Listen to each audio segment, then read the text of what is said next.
Ganesh Raju sir is here. Ganesh Raj sir is here? Yes. Ganesh Raj sir, well, he is a very young and enthusiastic scientist, though he calls himself retired. Actually, he is not retired. He is very actively involved with lots of social projects and has contributed enormously in ISRO as a general manager, and has been working with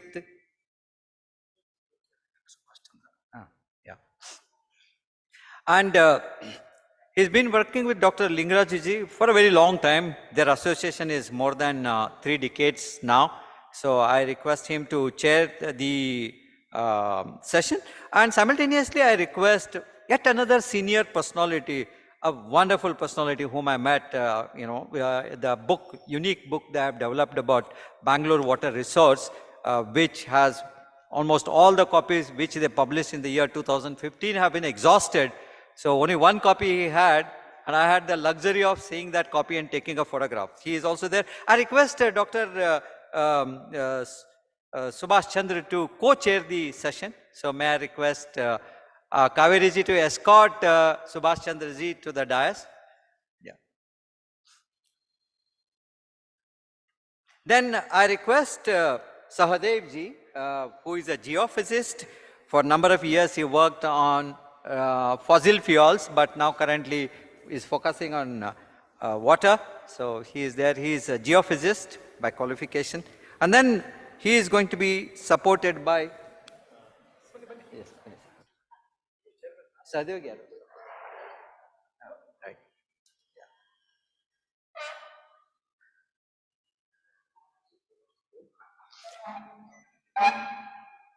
10 minutes or 5 minutes?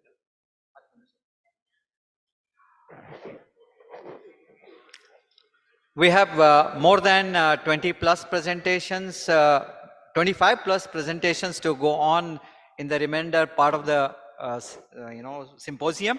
I request, as has been said in the first session, 10 minutes time within which the authors complete their presentation, and there's 5 minutes time for interaction where audience can raise questions.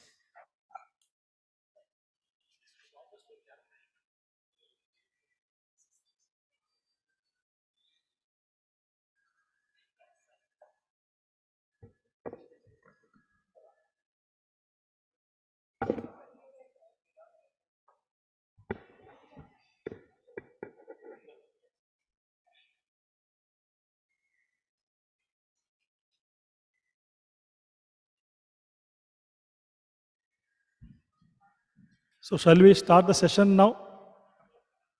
Sir, all participants, with your permission, let us start the session because we had a very nice lunch. So you wanted to have some yoga nidra, I don't know, we may sleep also, real nidra. I request to be alert. Srinivas, you should talk very powerful so that no one should sleep. Srinivas, please go ahead. Yeah. I will speak only for 5 to 10 minutes. No problem. Exceeding that. Yeah. So I am very glad that Dr. Subhash Chandra is there and Sahadevan is there as a rapporteur. Please, we'll go ahead. Yeah. Good afternoon, everyone.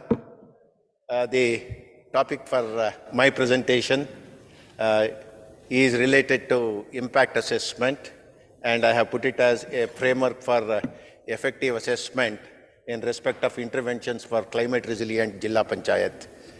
Here, the concentration is in terms of a project which is meant for groundwater improvement.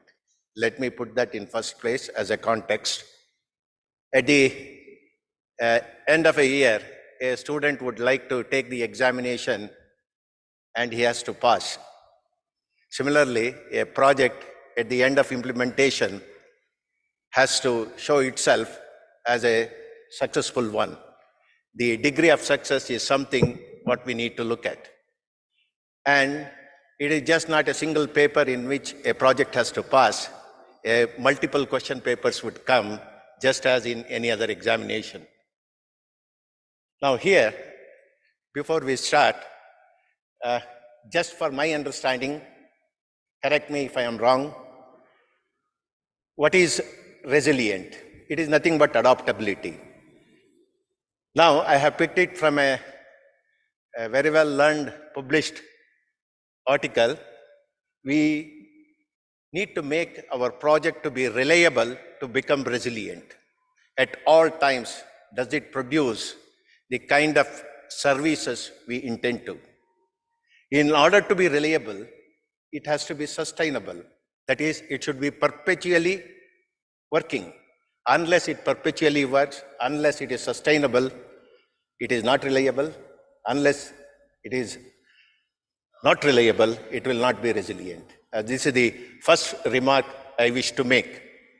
In this context, there are two types of resilience we need to look at. The academia, the professionals have accepted it time over. One is the ecological resilience, the other is engineering resilience. Normally, the kind of impact analysis, what we look at is more in terms of construction or implementation of a project, more related to engineering. Whereas the whole ecosystem are rarely dealt with, even if they are looked into, probably at a coarser level. Now, in this context, we should also understand one other thing. Unless it produces a social impact, it is not a project. In social parlance, this resilience is also defined as something which will help economic development. Now, why do we need to do this impact analysis or assessment of a project? First of all, as we understand, we have many agencies working for similar causes.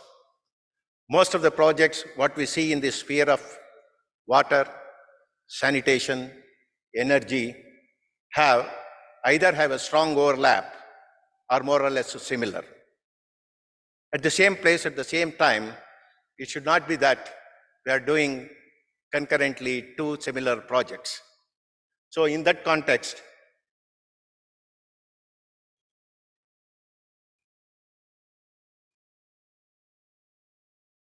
sorry for the blip. Okay. So in which case, we cannot ensure optimum use of resources and efforts. Once Nelson Mandela has said in his own country, our country cannot afford a project one more time. We cannot invest so much of resources on the same project again and again. Here is also the situation is similar. When we do a project, it should be a one-time effort. We should not be duplicating it again and again for the same case, at the same place, for the same set of beneficiaries. So in that context, an optimum use of resources and efforts, which is something very much necessary. The resources thus saved will certainly help us to reach a greater population, and we can widen our network of beneficiaries.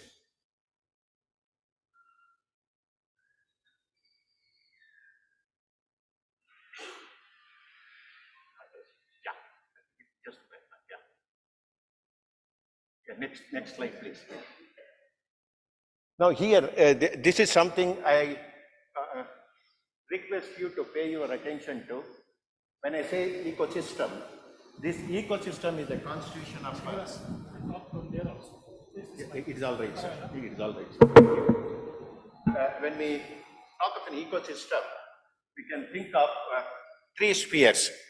So these three spheres are related to society, environment, and economy. Now, our project, because of the requirement to compellingly abide by the spheres, as you see in the Venn diagram, the space for operation is very limited. If you look into the sustainable space, is so less that, let me go back here.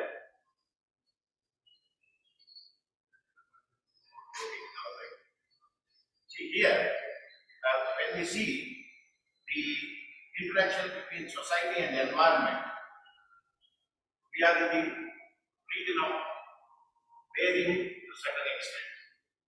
When we see in the region of society to economy, it is equitable from perspective of society.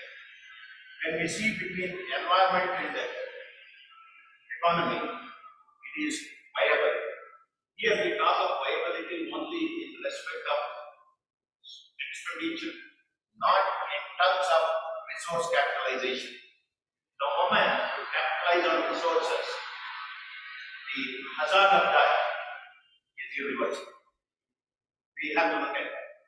So, based on these facts, we have to, in a very balanced way, look at a situation whether it is bearable, equitable, as well viable. Once you think of that, your space is very limited.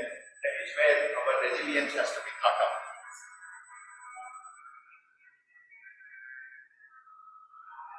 Now, the process as such in this direction for the impact analysis, having understood the engineering aspect and ecosystem aspect, first of all, the objectives and the stakeholders involved in that project should be clear to not just Dr. Lingaraju, but everybody in art of living, everybody on field, every officer of Jilla Panchayat, every other officer who is involved in the process. Unless we are concurrent in our objective, there is no way that we can ensure success of the project. That is where initially a brainstorming session, a discussion session with all stakeholders would become a dire necessity.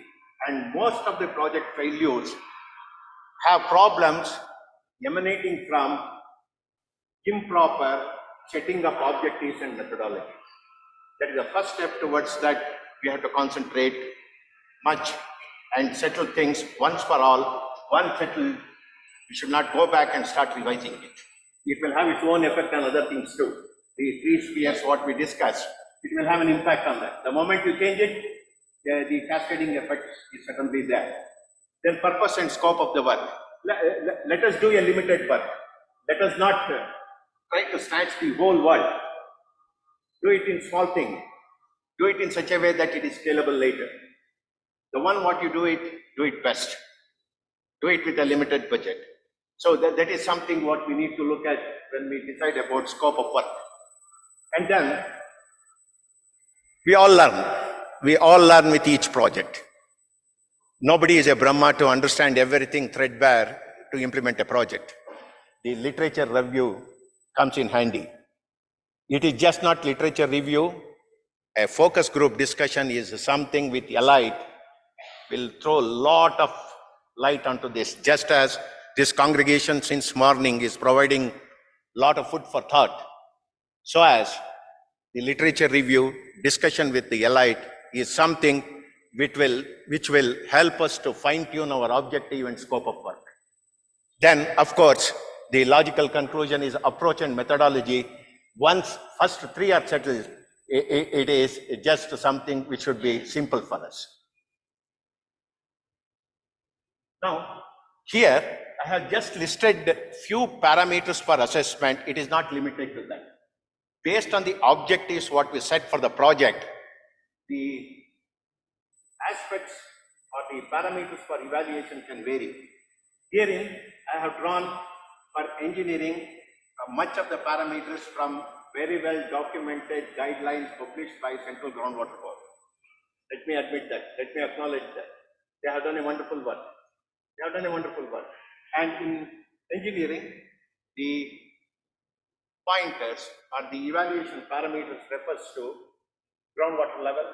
Say, I put up a structure, maybe a boulder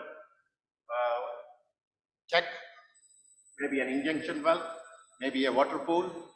Whatever I do as a recharge structure, how do I measure it has contributed for groundwater improvement? It has to come through measurements.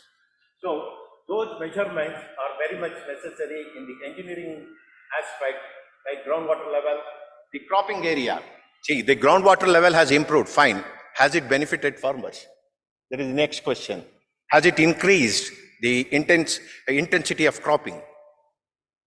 And has it provided enough scope for the farmer not only to satisfy the requirement of cereals, pulses and oil seeds, but also cash crops?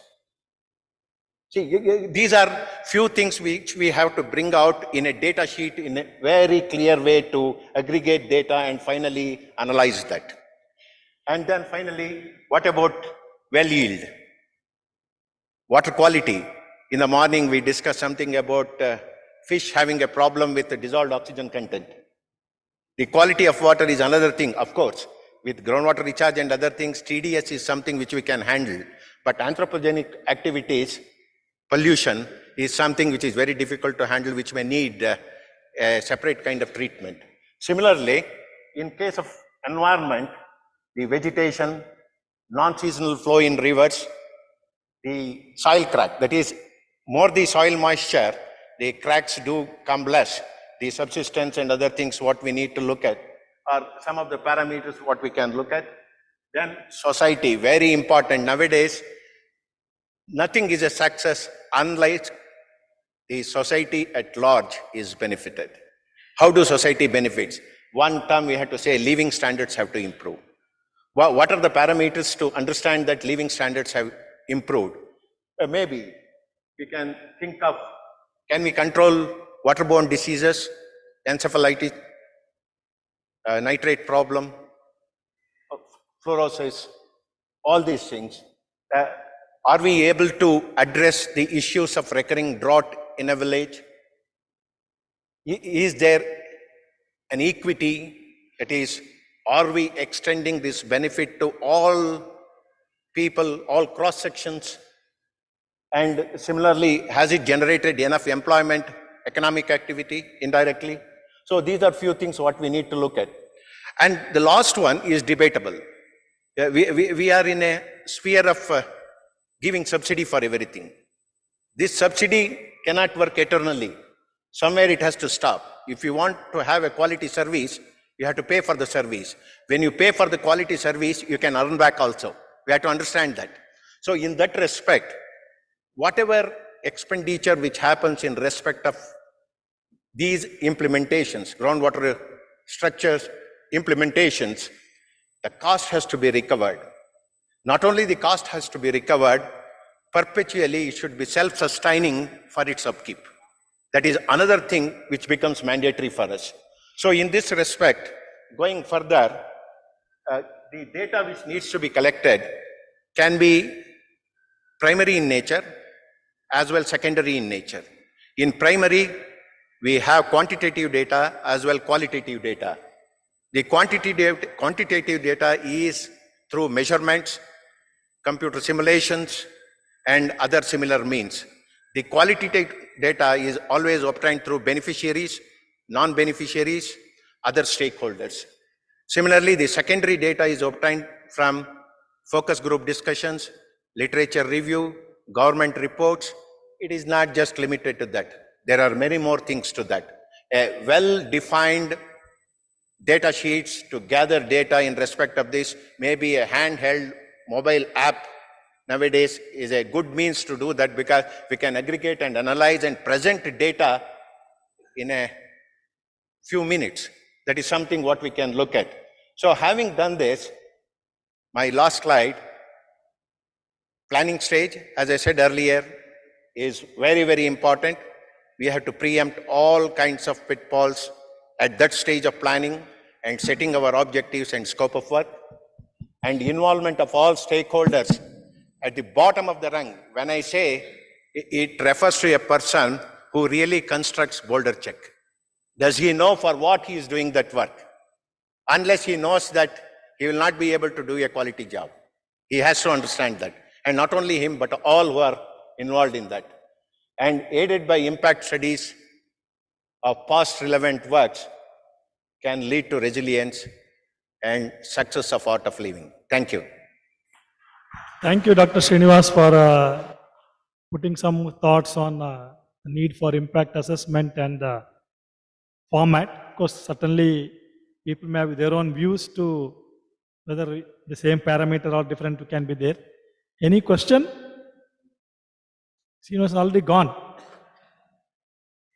Any question? One or two quick questions, because we are already very late by 45 minutes, I'm saying. And train is running late. One or two questions, if you have any specific. Otherwise, I'll thank him. Please, yeah. Sir. Village panchayats. For that, any scheme can be worked out so that all those lands can be greened by plantation. Sir, his question is not about that, sir. He has put for every project, it should be planned well, there should be a proper procedure. He is only setting a, that way. Your question is not directed to him, I feel. It is a general question. It can be put into use. No doubt in that. Because, What, Srinivas, sir? Panchayats are No, inside, it can be put into use. A generic solution you can take that way. Yeah, generic one. Certainly. panchayats are usually interested in only construction projects. Who can make them work towards this. Sir, I will give example. Panchayats in Kerala have taken even absentee landlord areas. They made cooperatives. They grew crops. They're making profit. It is not that some area only. Some panchayats, even many areas, Dakshin Kannada also doing good job. It depends on the panchayat and how they do it. There is no one Ramabana for everything. It varies from place to place. I can only clarify like that.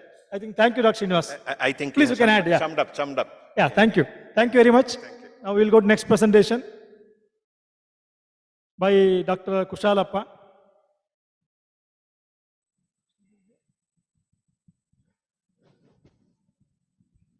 Yeah, Dr. Kushalappa, yeah.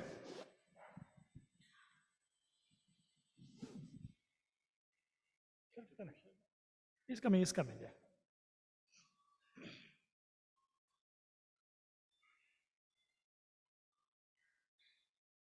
Correct, madam.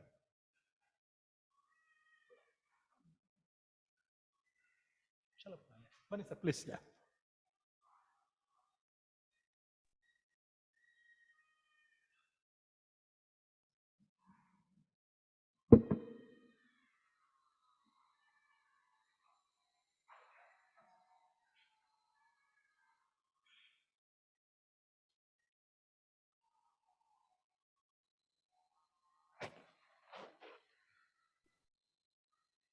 Honorable Chair, distinguished delegates, I'll start with the story. Kaveri is our mother. The river is our mother. All of you have seen our own Kaverama here. You've seen the way she's dressing. The sari is worn in a different manner.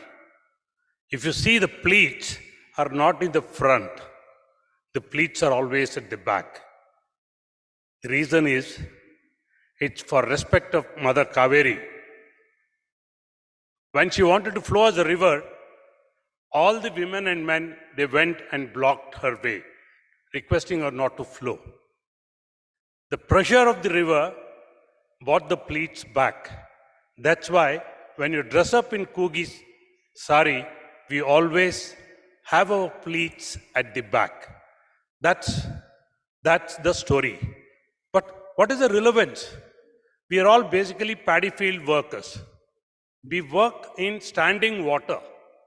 So if you have to have your pleats in the front and work in a paddy field, it's very difficult. So that's the ecological reason. So the symposium is about integrating traditional knowledge with modern science. So I, as a practicing organic, biodynamic farmer on the landscape, and also a forestry scientist, I would wish to present some data to say what is the contribution of our coffee plantations into hydrology of the system. Next, that's a general view of the next one.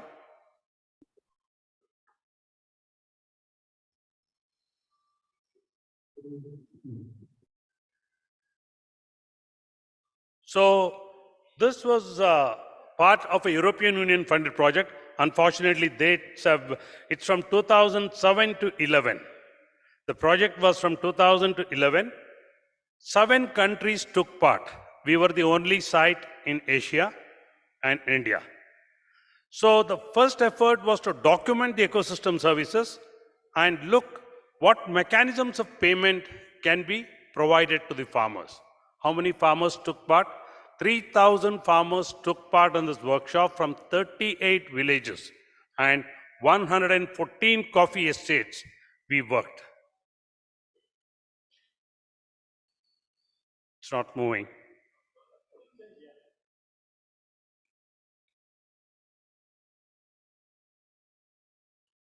I'm also happy that my university is one of the co-sponsors in this event.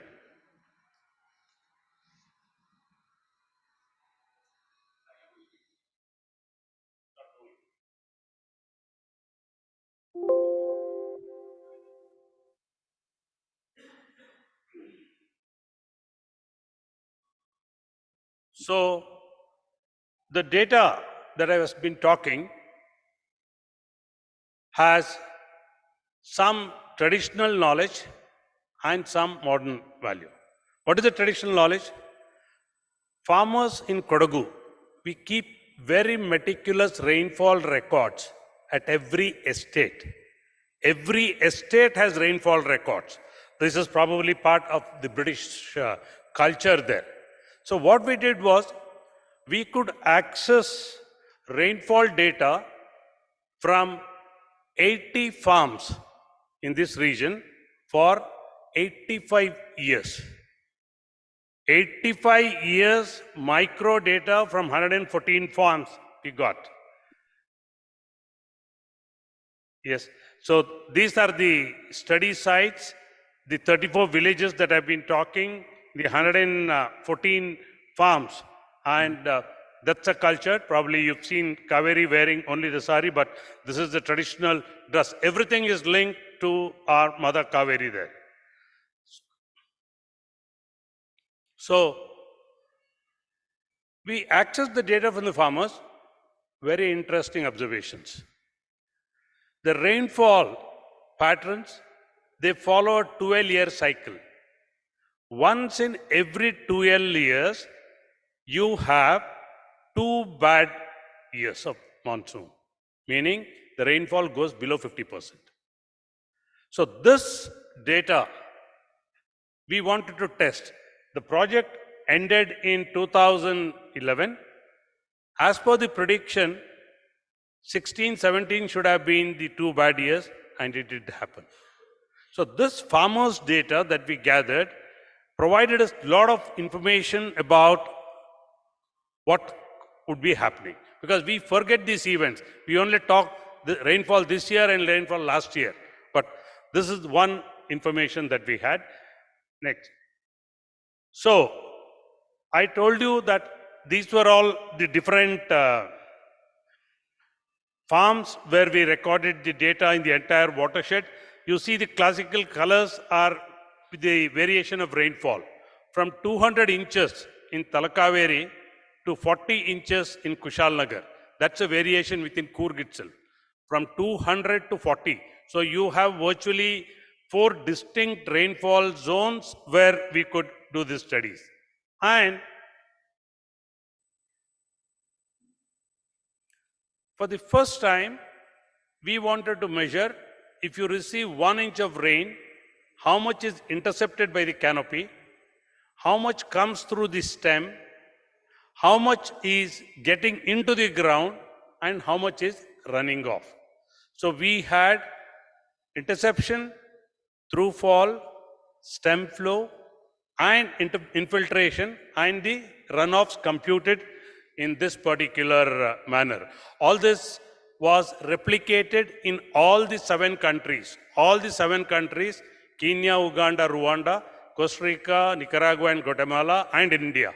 We had the same methodology for hydrological studies just to make some comparisons. So we compared native trees with silver oak because that's a dynamics that is happening in Kodagu. What happens when a farmer converts his plantations with native trees into silver oak? What will be its impact on hydrology? Was the first basic question that we wanted to answer. So if you look here, there wasn't much variation in the through fall, coffee stem flow, and interception by the trees. Maximum interception was happening at the coffee plant level. There are 2 levels, tree is at a higher level and the coffee plant is at a lower level. So what happens is maximum interception happens in a coffee plant level rather than at the tree level. And there wasn't much variation between the native and the exotic trees. And if you look here now, what you will see is the infiltration, that is the amount of rainfall that is getting into the soil. Out of 140 inches of rainfall received in Western, only 63 was infiltrating. Where did the rest go? You had shade trees transpiring, you had coffee plants transpiring, you had the system transpiration, and only 33 inches out of 140 was really going into the soil.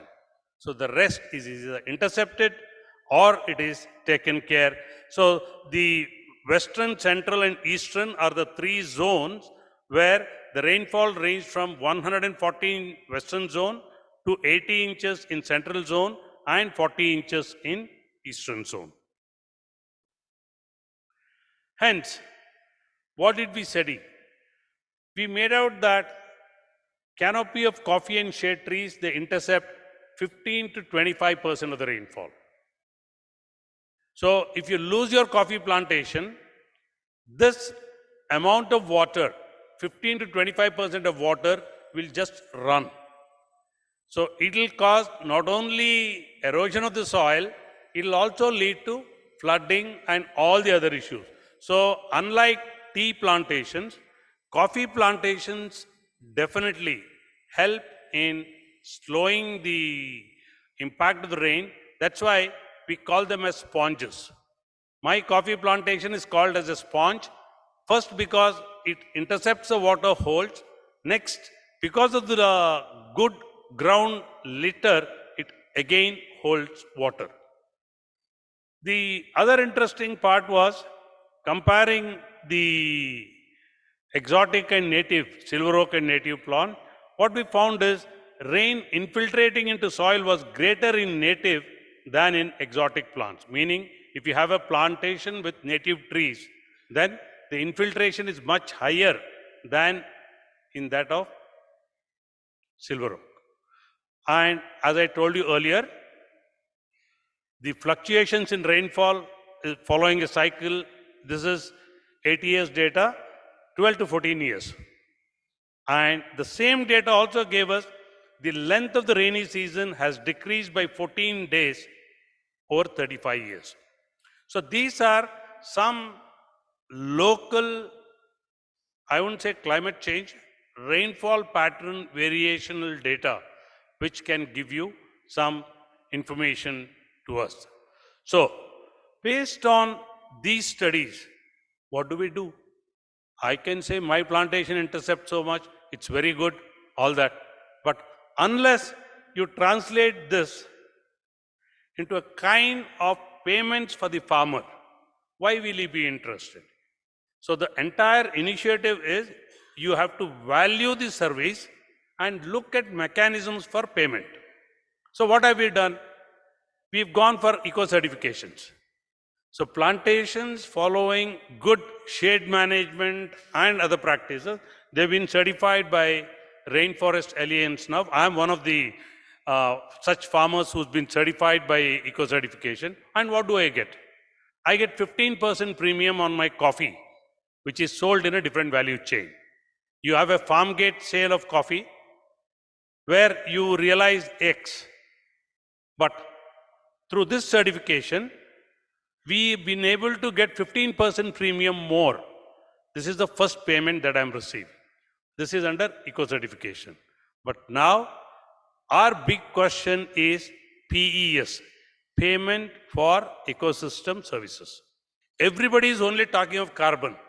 Carbon payments will not happen easily. It is very difficult. It's different ball game altogether. There are a lot of issues. But what could happen? Can payment for water be made? Yes.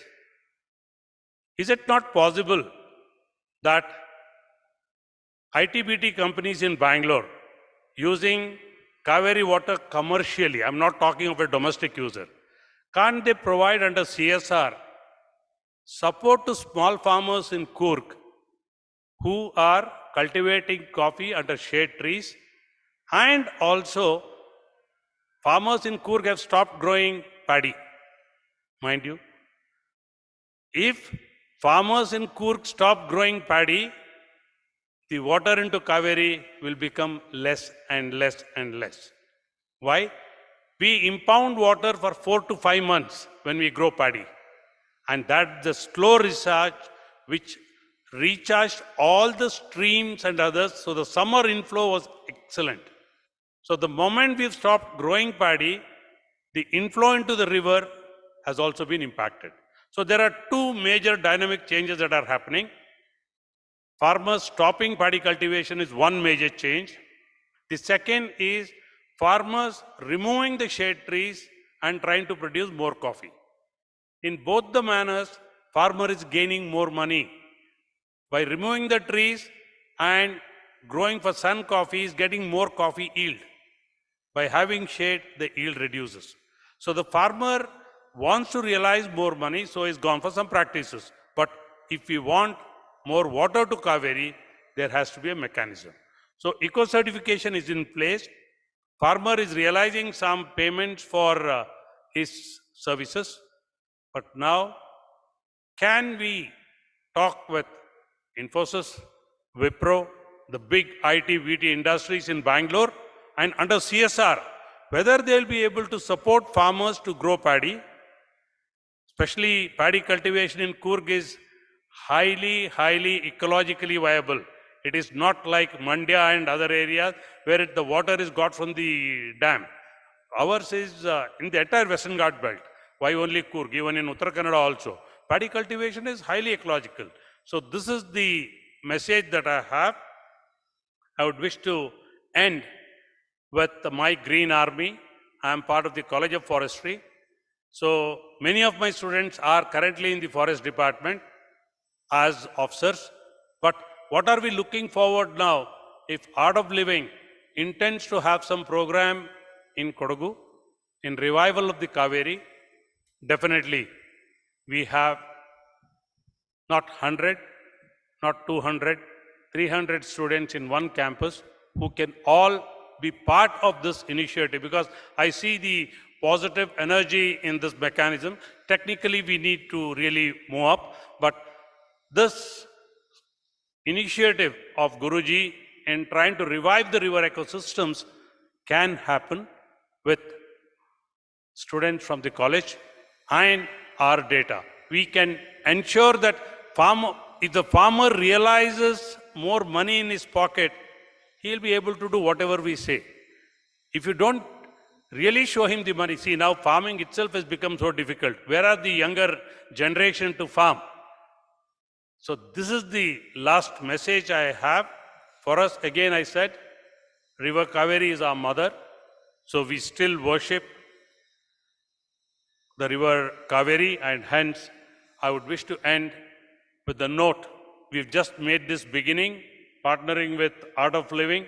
My university has a MOU signed already. We look forward for working with Art of Living Foundation in reviving our mother Kaveri. Thank you.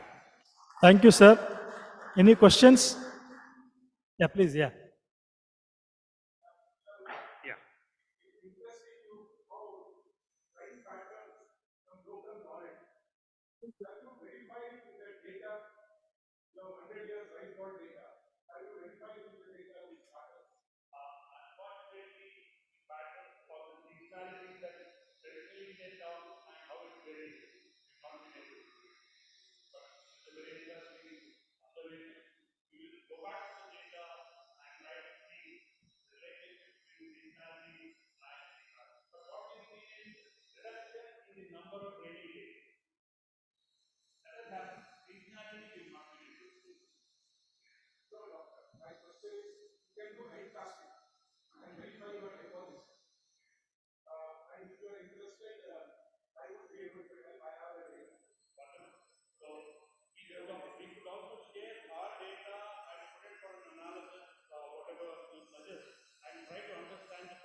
Yeah, I think very nice suggestion by him, Sheshagiri Rao.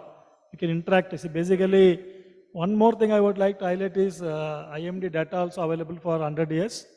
It is a grid-based available information you can use also. What is the source? No, it is a rain gauge data only. It's no, E-Salt, correct, what I'm telling you. See, apart from the local knowledge, what you have collected for last 85 years, if you're able to collect with the whatever recorded data, that will further substantiate your findings. That's what he is highlighting. I think certainly you can guide him and we can work together. So better result comes. Any other question? I shall chance you later. Audience first. Any other question? I think no other question is there. So we will give to Subhash Chandra one chance. A very short question. I agree. I'm sitting on the chair here also. Thank you. Sir, one short question I have with you.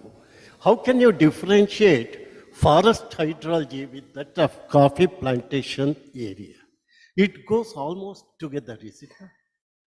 The differentiate the forest hydrology and your coffee plantation zones, how it can be attended to? All the area, if you look from a satellite, would look similar. Everything looks green. 80% of Kodagu's land area is under tree cover. Unfortunately, Uttar Kannada is losing forest. Kodagu, I'm very happy that it is coffee.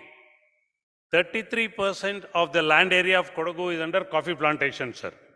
45% is under reserve forest, protected forest. So 45 plus 33 makes 78. So the question now was, how are you able to differentiate a forest area from a coffee plantation? Sir, legally these are different areas. That's a government-owned land.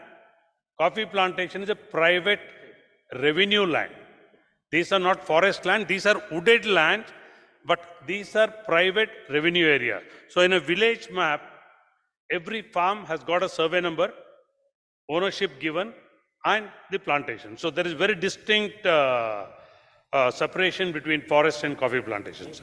I will just like to add, with the very high resolution data, because most of the coffees and the silver oak or some trees were actually, the canopy is not very dense, what he told. You can easily distinguish. The natural forest is different. With the high resolution data now 0.5 meter, 0.5 meter I'm telling you, canopy is very clear. When with the machine learning and deep learning techniques, it is possible. No, it is possible. What is showing, it is possible. And sir, I have one question to you. Because infiltration you told very high in some areas. Did you do any infiltration test or is it approximate? We've done infiltration tests with the probes down up to 1.6 meters. 6 meters? Yes. Because your rate is very high. Yeah. That's why I got doubt. What is the soil there? I did not show that particular data. We have the data on infiltration. Now what is the soil there? Soil type. Soil type. No, texture, it varies from region to region. Because the soil rate was very high. That was catching my eyes. I was thinking, normally we don't get that high infiltration at all.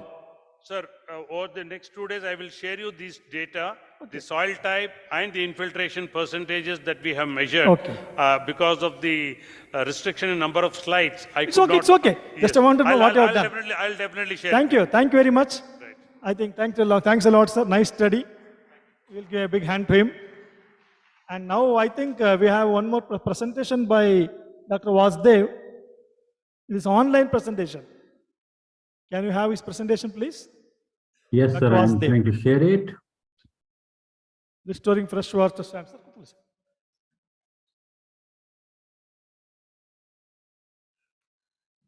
Sir, can you see my slides, please?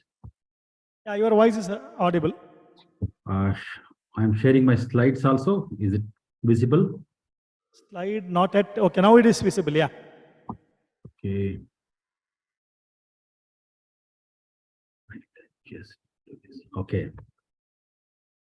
Good afternoon, everybody. Jai Gurudev. Hope my voice is clear and the slides are also clear. Yeah, your voice is clear. Video is also clear. I mean, picture also clear. Thank you, sir. Thank you. Go ahead. Mr. Chairman, Co-Chairman, distinguished colleagues. I am Professor Vasudeva, working as a Dean, College of Forestry, C-I.C.T.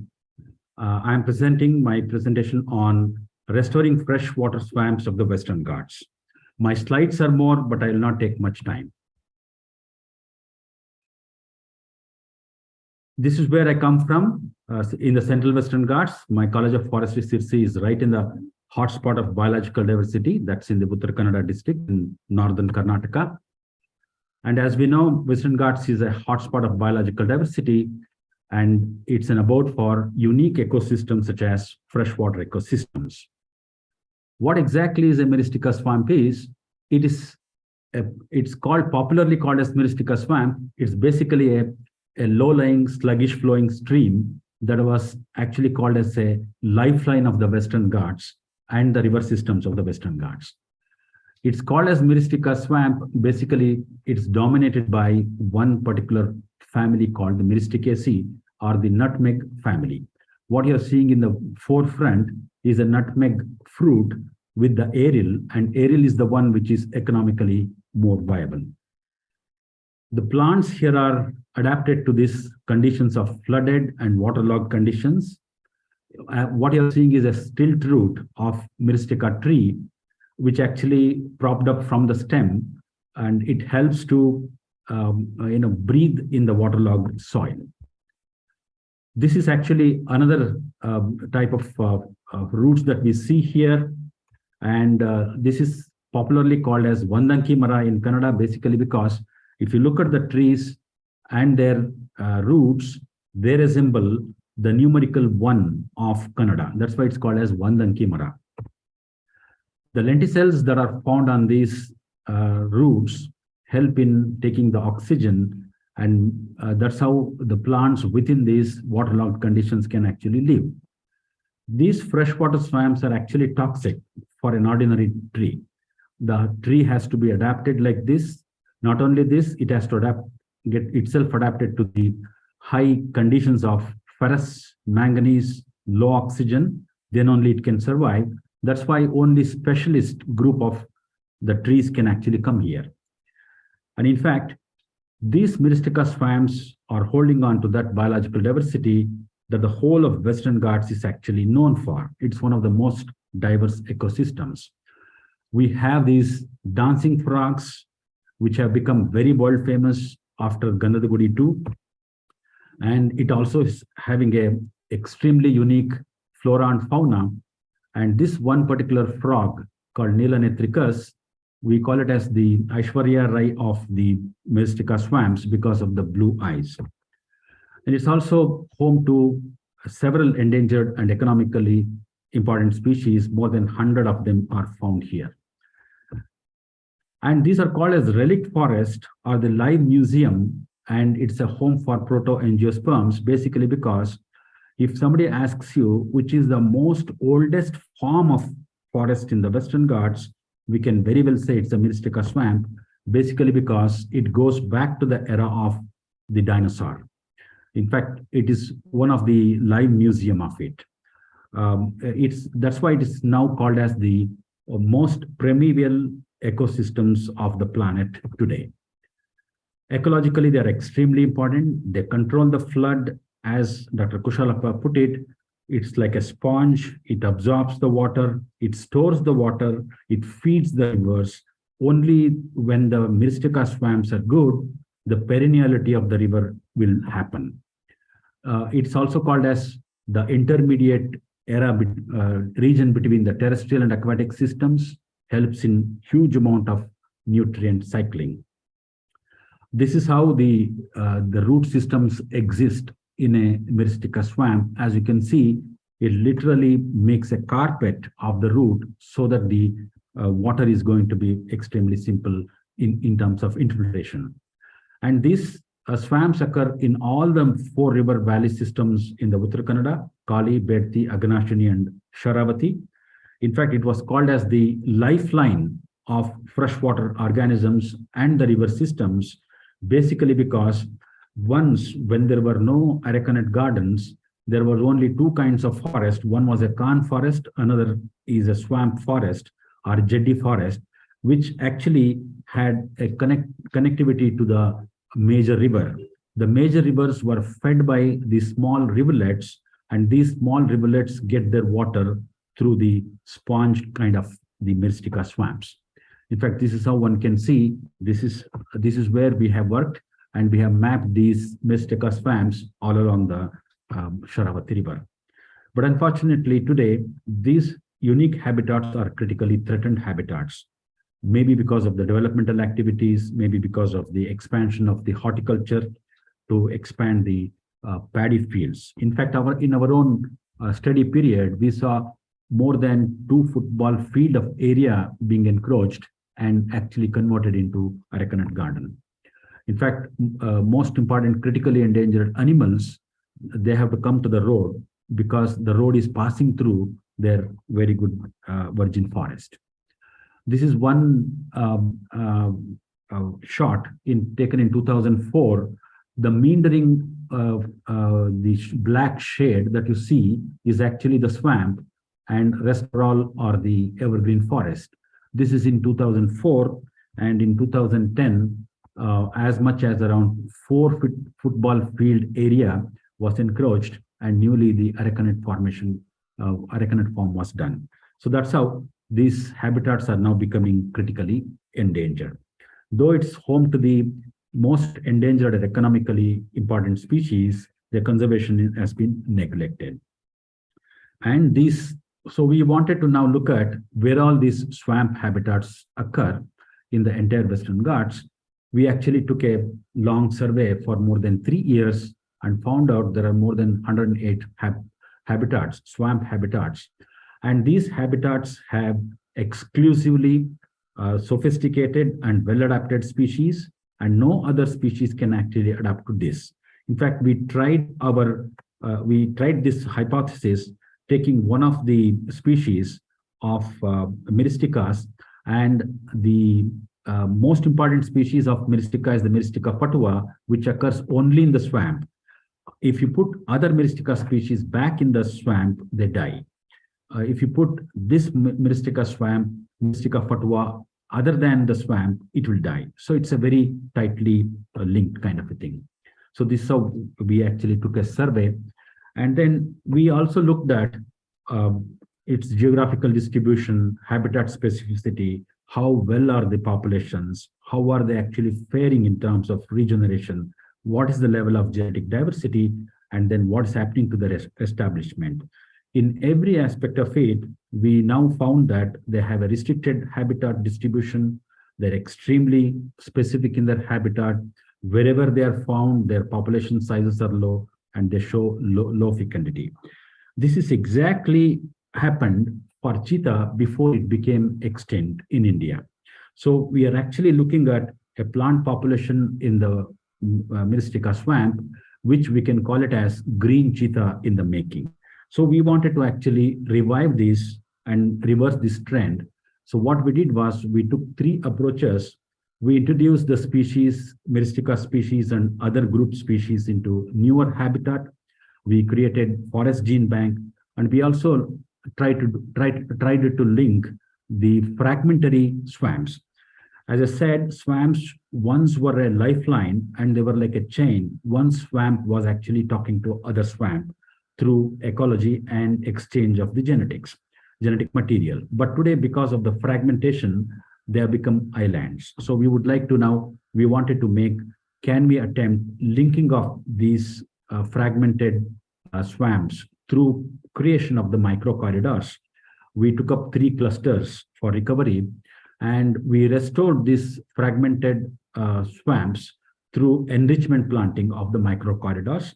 We literally have to take these swamp species, first of all, grow the swamp species in our nursery, and then transport them in a steep, they always occur in a valley, transport them on headloads, and then take up planting. So we did a lot of other things. We'll not go into the details of it. We visited all the swamps, looked at the what is happening to their regeneration, what is the kind of threat that they have. And then in these prioritized corridors, we actually developed micro corridors and linked them. So this is the only swamp nursery in the Uttar Kannada district which we developed in College of Forestry, C-I.C.T. So we took around 32 different species. We took the swamp species as well as the associated swamp species. We grew to a very large extent. We call it as tall seedlings. We transported them and then planted them in the Western Ghats swamps.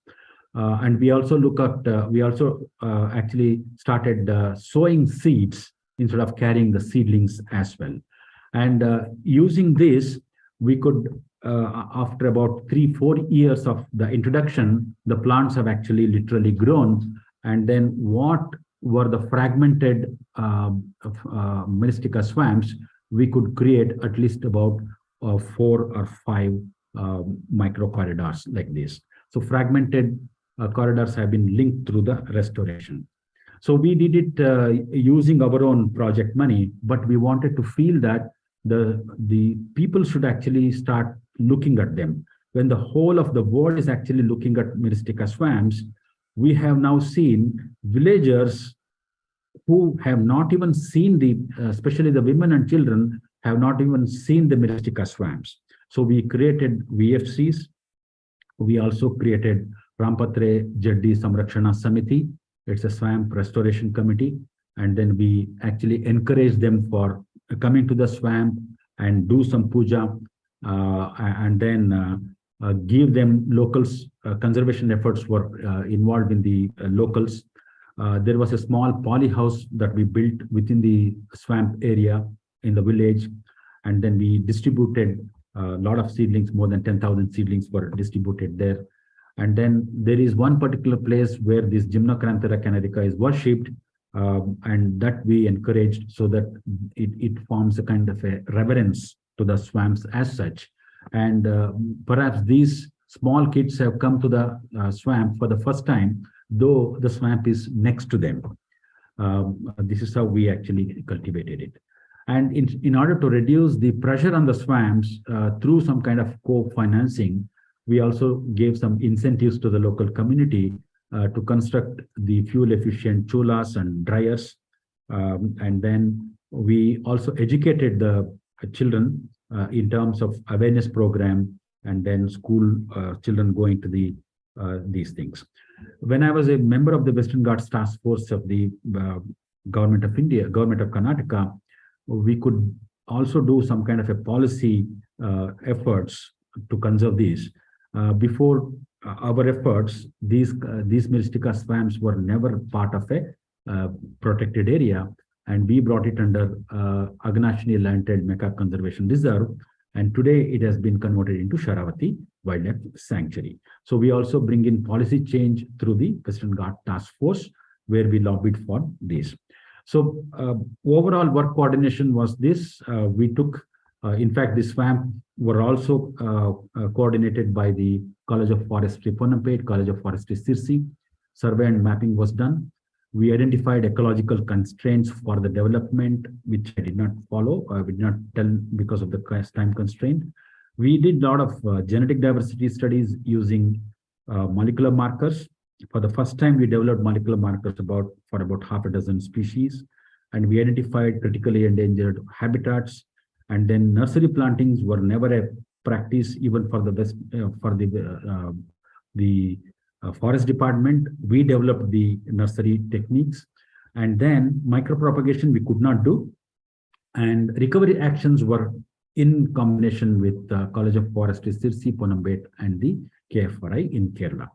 So the upscaling has now come about. We have brought in a change in the forest department, and today we have a working plan element that is inculcated into the management of the entire the Myristica swamps, which was not earlier existing. Though we have demonstrated to a very small extent, still the Myristica swamps are in the great danger. We need to now take up on a larger issue, basically because it's not just the economic value that is important to us.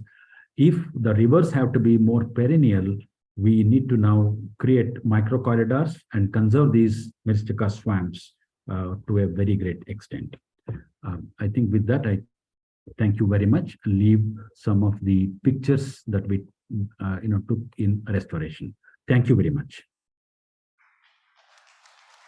Thank you very much, sir, for a very nice presentation about mistake of swamps. Really worth very appreciable work. Any question from audience? I think no question from audience. They're spellbound. Thank you very much for nice presentation, sir. Thank you very much, sir. Thank you so much. Yeah. So, sir, I think 3 presentations we had. Now, next presentation is by Shashagiri, sir. Correct, no? Come, sir. Srinivas, sir, you can also come and join here. Benny. Okay.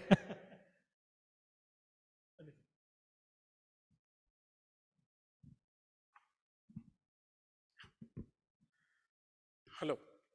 So I'm the 4th presentation of the day, and it is very appropriate that I come after Dr. Kushalappa and Dr. Vasudev. Both are my seniors in college, so it's good that I follow them. Okay. See, the topic of our symposium is building resilient riverine ecosystems. It is our submission here today that to build resilience, you need participative monitoring and evaluation. Without that, you cannot build a resilient ecosystem. Okay? And when I say we, who we are a startup called Krishi Hrudaya. 3 of us co-founders are all practicing farmers. We have a lot of passion for technology, also some competence in technology. So we are farmers who are interested in technology. Apart from that, I have been a part of Project Common Sense. Common Sense stands for community-based management of sensor networks for rural areas. So it's an acronym for that. It was a joint project between Indian Institute of Science, Bangalore, and EPF Lausanne, Switzerland. So my farm was the research station in which the project ran for 16 years. So I was implementing the project. So I do have prior experience in sensors and how they can be deployed for the rural regions. So we are inspired by this project. A lot of what we are doing today as a startup is based on learnings from this project. Is the screen visible to you? Not that much, no? Screen, even for me also it's difficult. Yeah. You see, let me begin with ecosystems. Riverine ecosystem, like any other ecosystem, is complex. It is poorly understood. And there are multiple stakeholders in this. So, when something is poorly understood, you don't get a blueprint how to manage it. You know, like a house construction, you get a blueprint. This is how you construct the house. Something like that is not possible as a solution for an ecosystem. So what is the way ahead? How do you manage this complex ecosystem? The best option that is scientifically agreed world over is you make incremental changes. You plan, you implement, and then you monitor and evaluate the impact of the changes. Okay? And based on that evaluation, you replan. And then you iterate. So this iterative incremental improvement is the only way to deal with complex ecosystems. Now, this is the worldwide accepted scientific practice. Now, here you see it becomes extremely critical to monitor and evaluate. This was the most difficult part in ecosystem management. You know, when we were doing the project 10 years ago in the Common Sense, it was impossible for us to monitor and evaluate because the technology has not developed. Recently, there are emerging technologies which have made sensor-based monitoring possible. Okay. Now, today, the sensors are, you can monitor in real time or near real time.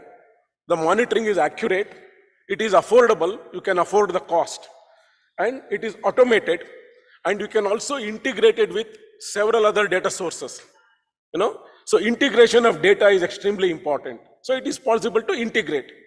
Now, this is already what is possible today compared to 10 years ago. Since this is all emerging technology, in the next 5 years, this will only become more and more possible. This will only become better and cheaper. And that is why we advocate that for building resilience, you need to do participative monitoring. Why do I stress participative monitoring?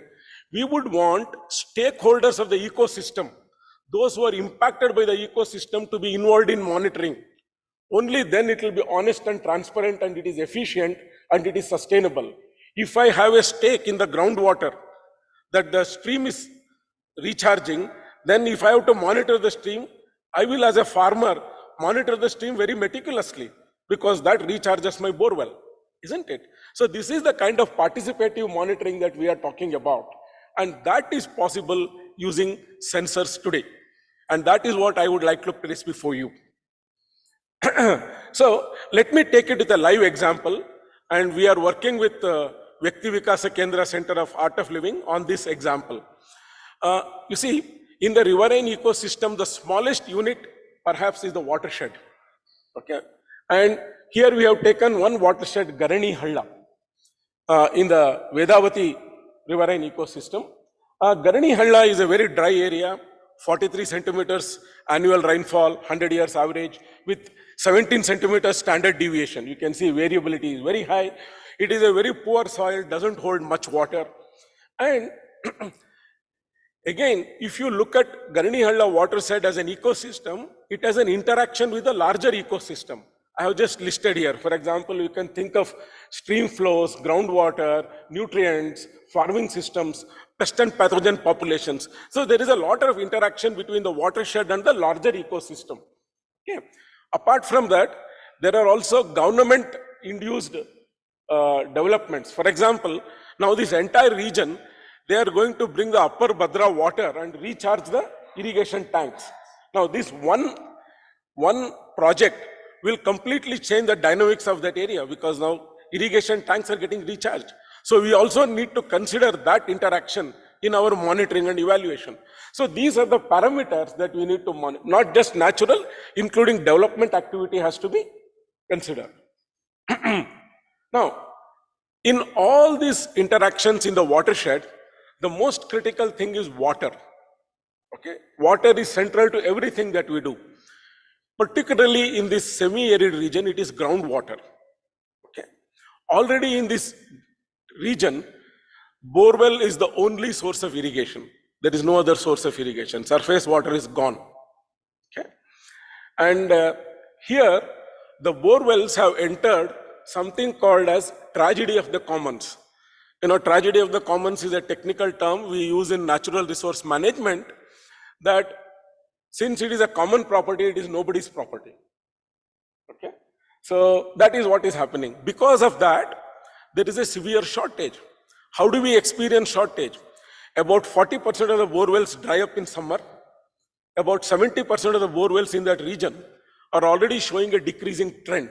Now you can see the situation here is alarming. And in hard rock aquifers, borewell is like, groundwater is like petroleum. If you take it out, in your generation time, it will not come back. Definitely not in your generation time. So that is actually mining groundwater. And in this hard rock aquifers, which this is a part of, what we need to manage groundwater, which is a critical resource, is you need data. You see, and data is a very, very critical resource. And we propose that we should have participative ecosystem monitoring as a new possibility to gather data about groundwater. Take, for example, Paugada, where I come from. Paugada has 2 observation wells from the groundwater board, but there are 20,000 working bore wells in Paugada against 2 observation wells from the central government department. Now 20,000 working bore wells. What we want to explore is, can I get data of groundwater level from 20,000 working bore wells? Okay, so that is what we want to explore. So what am I talking? I am talking of 1000x more data is possible, free of cost. You don't have to pay anything. If we are able to do participatory monitoring, this is what is possible. Now we want to examine whether this is possible. So if I want to get data from working bore wells, which are private bore wells, or sometimes it is drinking water bore wells of the panchayat, what is it that we need to do? See, if they can install a real-time water level monitoring device by 10% of them, out of 20,000, 10%, you get data from 2,000, real-time live data. That is what is possible. Now, the biggest trick in participative monitoring is, why will the farmer give you data? Isn't it? Why will he give you data? Isn't it? So, what we have tried to resolve it by saying, he will give you data because the data benefits him. Okay? So the data gathering, he is not doing it to give it to government or anybody. The data gathering is able to derive a benefit for the farmer. So he does it in his own self-interest. And this is something we have already done in the field. Now, what do borewell owners get by installing this device? Okay, they will stop motor burnout. For any farmer, borewell owner, burnout of the motor is the biggest issue. So we can ensure that if he installs this device, his motor will never be burnt out. And even if it burns out, he will be eligible either for insurance or replacement warranty. Okay. Now, farmers are very happy with it if you are able to ensure that.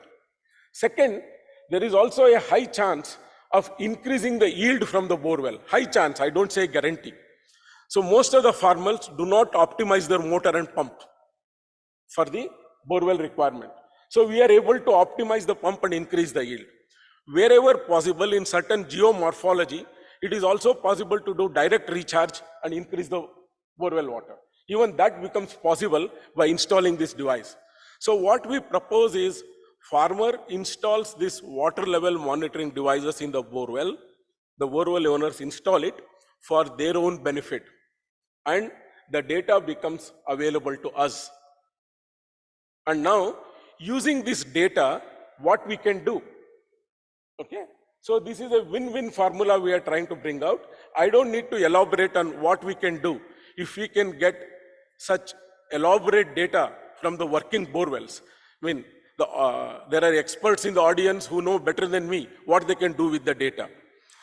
What we can do with the data is, it will give us valuable clues as to which is the best recharge option, where to locate it, where to site it. It will also tell us a lot about aquifer dynamics with seasons. So there is a lot that they can do. So this is the kind of benefit that we want to visualize by participative monitoring. I just used borewell water level monitoring as one example.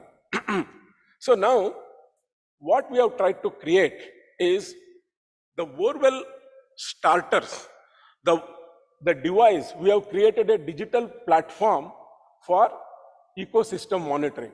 This digital platform creates a mesh network. Okay, so this one device, which we have put it in the borewell starter, can communicate with any IoT device in a radius of 10 kilometers. 10 kilometer radius. 10 kilometer radius is a lot of area. It is 300 square kilometers. Okay, almost 1/4 of a taluk. So one device can wirelessly link with any other device, and it can link up to 1,000 devices. Okay, 1,000 IoT devices it can link. It is plug and play. Okay, sorry. It is plug and play. Okay.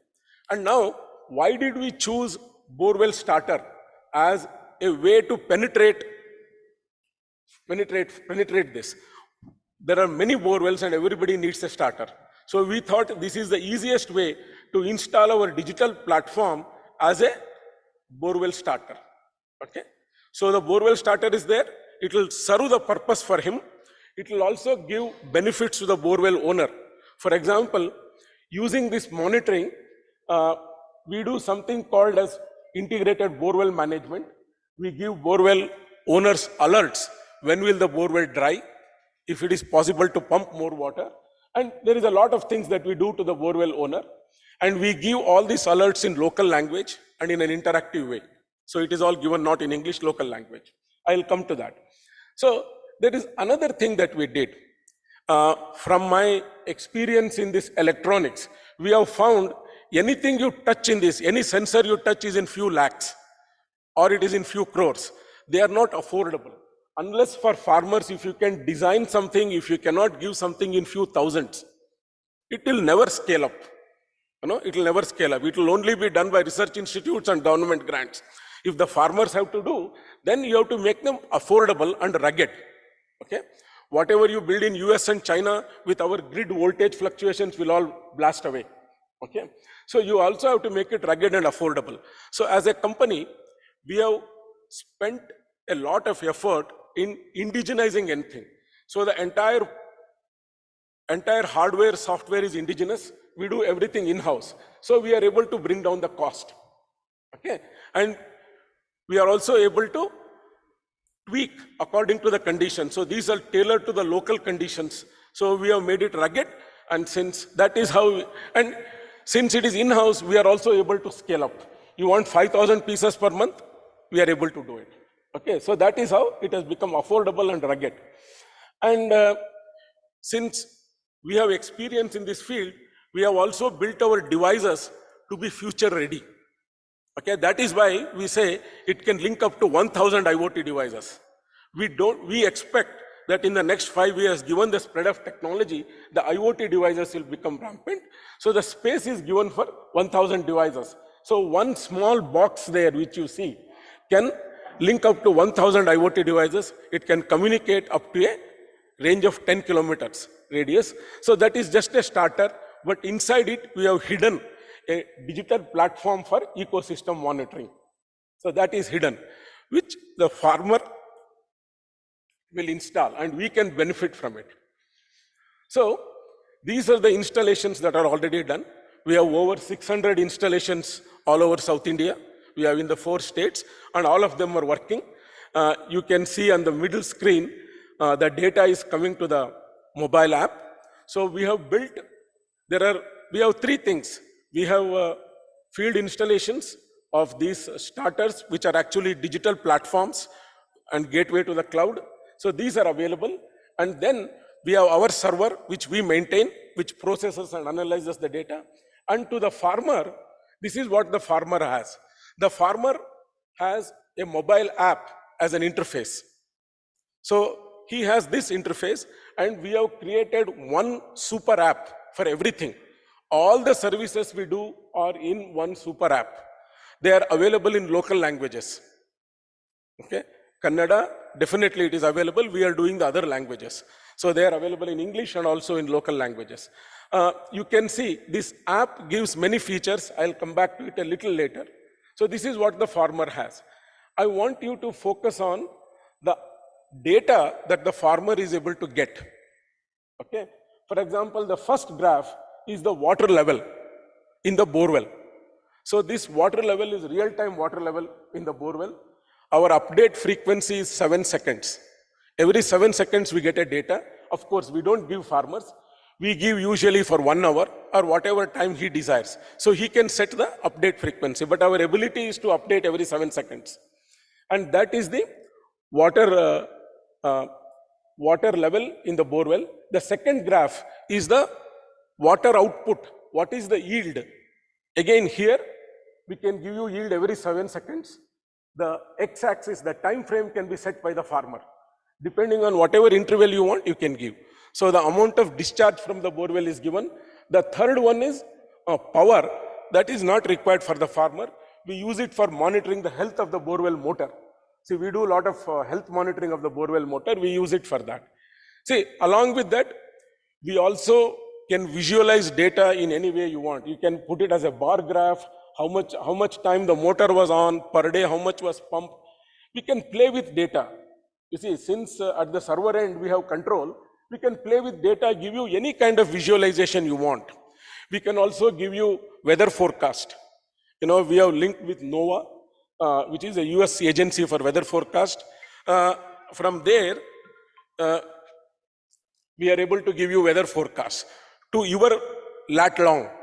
So those things we are able to give. There are many services that we can give. And the important thing to stress is everything is available in one app depending on what he selects. So this is the mobile app that we have. And data visualization can be customized to anything that you would want. And now, for us, this participative ecosystem monitoring, we see it as a way ahead. And there are many things that we have done. I just showed you borewell water level monitoring as one example. There are other kinds of things that we have already done.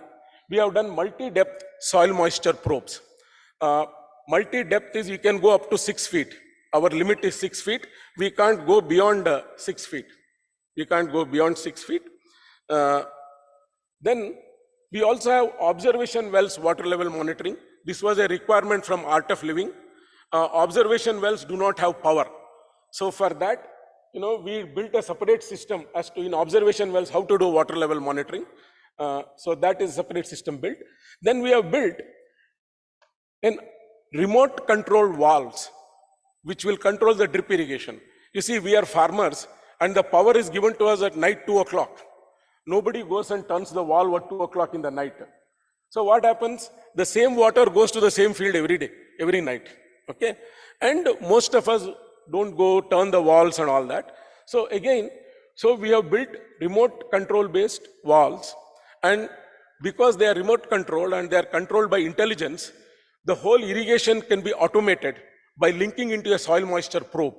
So auto scheduling is very well known in industry. We have been able to build the same practice here.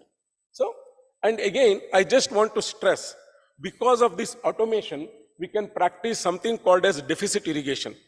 Deficit irrigation is, what happens is a well-known scientific practice where you can give up to 30% less water with a slight increase in quality, with a slight increase in yield. You give less water, yield increases, but the quality of the produce increases very much, particularly in fruits. Now, what happens here is whenever you give drip irrigation, which is on a particular place, specific place, the roots develop around it. So what happens? The fellow is getting everything on surface. The roots never go deep in perennials, particularly trees and shrubs. So all the roots are on the surface. It's okay. The roots which absorb the moisture, water, also take the nutrients. So you never get nutrients from the deeper layers. There are a lot of nutrients in the deeper layers. So one of the things agronomists, scientists have done is to give some stress, moisture stress, a mild stress, which forces the tree or the perennial to send the roots to the deeper layers. Thereby, it is able to access water, but also access nutrients. So in a drip irrigation, you have to train the roots to go deep. Otherwise, they are happy staying on the surface. What they will lose out is they will lose out on the nutrients. And also, if you give deficit irrigation, lot of soil-borne diseases, particularly fungi, gets reduced. Okay, so there are many ways. And fruit quality, if you have a slight stress, the TDS improves, total TSS improves, total soluble sugars improve, so the fruits are more sweet. That is why to make fruits more sweet, you give a stress. So all these are delicate operations which we can do if you have good control over rate of application. Okay, and that is why deficit irrigation is a very interesting thing that is possible, and that can save a lot of water without any negative impact on the yield and a positive impact on the quality of the produce. So deficit irrigation becomes possible with this automation. We can also do stream flow measurements. We can do water quality measurements, fluorine, pH, salt content, TDS, sediment load, all those water quality measurements are ready. They can be made. And we can do a customizable weather station. And we have also done a VFD drive. In the industry, nobody uses starters for motor. Industry, everybody uses a variable frequency drive. We have made the industry best practice to come to agriculture. Okay, this is nothing new. It is just that we have made it cheaper and better. So that is the industry practice. So what we wanted to tell, all of this is available in, I must stress, in all these devices, like I showed you for the borewell, the data comes to your mobile app. Okay, you don't have to go anywhere. Data will come customized to your mobile app. And that is the way we believe participatory monitoring can happen. Okay, and these are things we are building because there was a demand from the partners. As a rule, we don't do anything on our own unless there is a demand from the market. We receive demand for all these things. drone-based management of wildlife, crop rights, elephants and wild boar. So we can manage it by using drones, particularly elephants. That was, I think, from Kushalappa's friends. Nutrient sensors. We are also developing a very rapid composting technique to be done in situ. Composting has to be done in the field. If you carry it to some other place, the cost increases. So this entire process of composting is controlled by sensors. So we have humidity sensor, we have methane sensor, we have temperature sensor, which controls the composting process and makes it efficient. So that is another thing we are doing. We also have surveillance and traceability. There is the last one that I want to stress before I finish. You see, like Dr. Kushalappa mentioned, today there is a lot of interest in eco-service, whether there is carbon credit, whether there is organic farming, or whether it is sustainability. And now payments are being made. Unfortunately, the payments are only going to Australian farmers and US farmers. Nobody pays to India because all of these payments are based on meticulous record keeping. You have to keep a lot of records. You have to follow a lot of protocol. And those people never want to give it to any customer who is less than 1,000 acres. You know, ticket size is too small for them if you say 10 acres. So they are not interested because it involves record keeping and processes on both ends, on the beneficiary side as well as on the donor side. So what we have tried to do here is using sensors, all the requirement we have automated. Okay. So we have automated all the requirements and they can be independently validated. You see, what is the problem? They want to know whether it can be independently validated without any cheating. And that we have tried to provide. So automate proof for carbon credit, organic farming and sustainability. So when such automated proof is available, which can be proof beyond doubt and they can verify it, then the payments become possible for a 100-acre farm, 25-acre farm, 10-acre farm. So we are very systematically working with our partners in US and Europe to make this possible, and we are doing pilot trials. And we hope using sensor data, even a farmer with 2 acres should be able to get payments for the efforts he has done genuinely. Okay? And as I said, this is an emerging technology. In future, these payments are going to become larger and ability to get them also should become larger. Okay? And that is what we are working on. And our purpose of placing this discussion before you was this. We earnestly request you to critique what we are doing. You know, definitely we can improve. We need your critique, we need your guidance, and we also need your partnership. So that we are interested in the triple wins. You know, we want the customer to win, we want the environment to win, of course, we also want us to win. Okay? So with this, I would like to close. Thank you very much. This is how you can contact us. Thank you, Dr. Sheshagir Rao. Very nice presentation. In fact, we should appreciate a farmer's effort to develop technology which will be useful to other farmers and the larger environment also. Really a good effort by you. Certainly, improvement scope is always there. No doubt in that. Cost, accuracy, because last time when you were present, we asked these questions to them. It is required that only we will get it. Any question on his presentation? Or any clarification or any suggestion? You are most welcome. Yeah, please, yeah.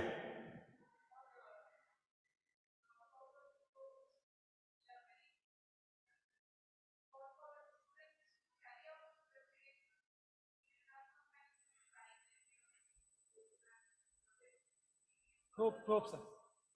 No, this is very cheap. That's what we told. His probes are cheaper. For example, a soil moisture, for example, let me tell you the difference. A soil moisture probe from Decagon or Watermark, which are the global companies, is about $100. Now we can give it to you for $10. Okay? So that is what we are saying. Only what I suggested him is you have to make quality results. Probe is very good. In fact, you can get one and test also. Yeah, please keep in touch with him. He will be also very happy to supply to you. Correct, no, sir? Correct. We will be happy to give you. Yeah. Okay, certainly. You can. Please, yeah, Shashikar, sir. Hurry. No problem.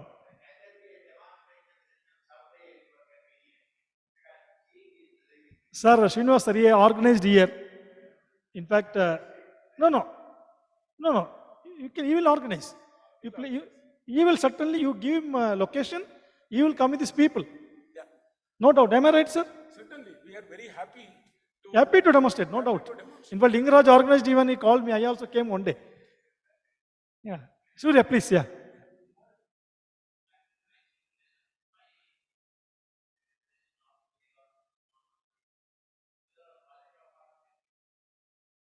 Sorry. No, yes, he is having plan. He's already working on that. So groundwater quality, definitely we can do. Right now we can do fluorine, we can do pH, we can do TDS. If you want anything else, you tell us. We will see how it is. No, you will be looking for WHO standards. WHO. No, I know what he is looking for. No. You know, BIS standard is there, WHO is there, because there are about 15 parameters minimum. Yes, Surya, you're right. No. Surya, this suggestion you have given to him earlier, and he is now working on that. Right. So we will be very happy to discuss with you offline, and you can give us the. Srinivas, Vanil. We will come back to you. I think now time is up. We will conclude the session. Thanks to all the audience for patiently listening. That is most important. Big hands to yourself, please. That's most important. Uday, you have to wait. Then big thanks to Kushala Prasad, Shashagiri, and Srinivas and Vasdev, who made a mystic presentation of a mystic place. Very nice. And now I request Subhash Chandra to conclude some points.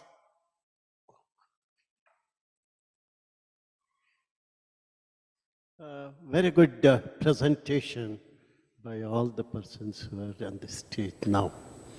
And a few points I wanted to ask, and then I was not allowed by Dr. Ganesh Raj. You see, particularly for Dr. Sheshagiri Rao, my question is, how do you distinguish the piezometric water level than the water table condition, that the aquifer water level, what you can look into? Piezometric level is something, you see, you strike water at about 200-meter depth. And the water table, because of the hydrostatic pressure, it comes on to say 30-meter, 20-meter like that. And it is not a water table unconfined condition. This is the basic point where I wanted to request you for. And if your efforts can give full data about it, I think it will be a very good contribution, sir. And with regard to Dr. Kushalappa, sir, the thing is, the texture of the soil, I think it plays a very major role in coffee plantation area. And particularly, if I'm correct, if probably as a layman I may be speaking, the lateritic soil, laterite soil, it is more acidic in the area and more clay too, sir? This is not lateritic. It is all the points. Our soil, except the coastal zone, coffee areas are not lateritic soil. Okay, no, to my knowledge, around 650 or 9. Okay, then my question I withdraw it. Thank you. Thank you so much. Travel along Kodagu regularly. And Dr. Srinivasan, what he has put about the ecological, social and economical aspects, you have put it. And, yes, a data sheet what you have put, particularly the social aspect of it, which is more, encroaching over whether it is on the ecological aspect or on the economical aspect. Is it dependent upon the ecological aspect or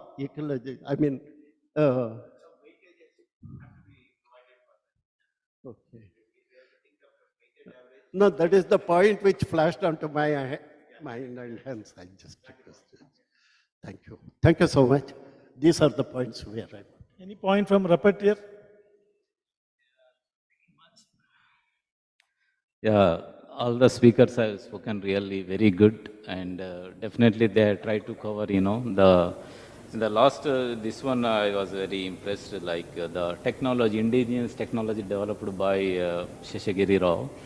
That was really, I have one question, like, you have said that weather stations are, you have built up.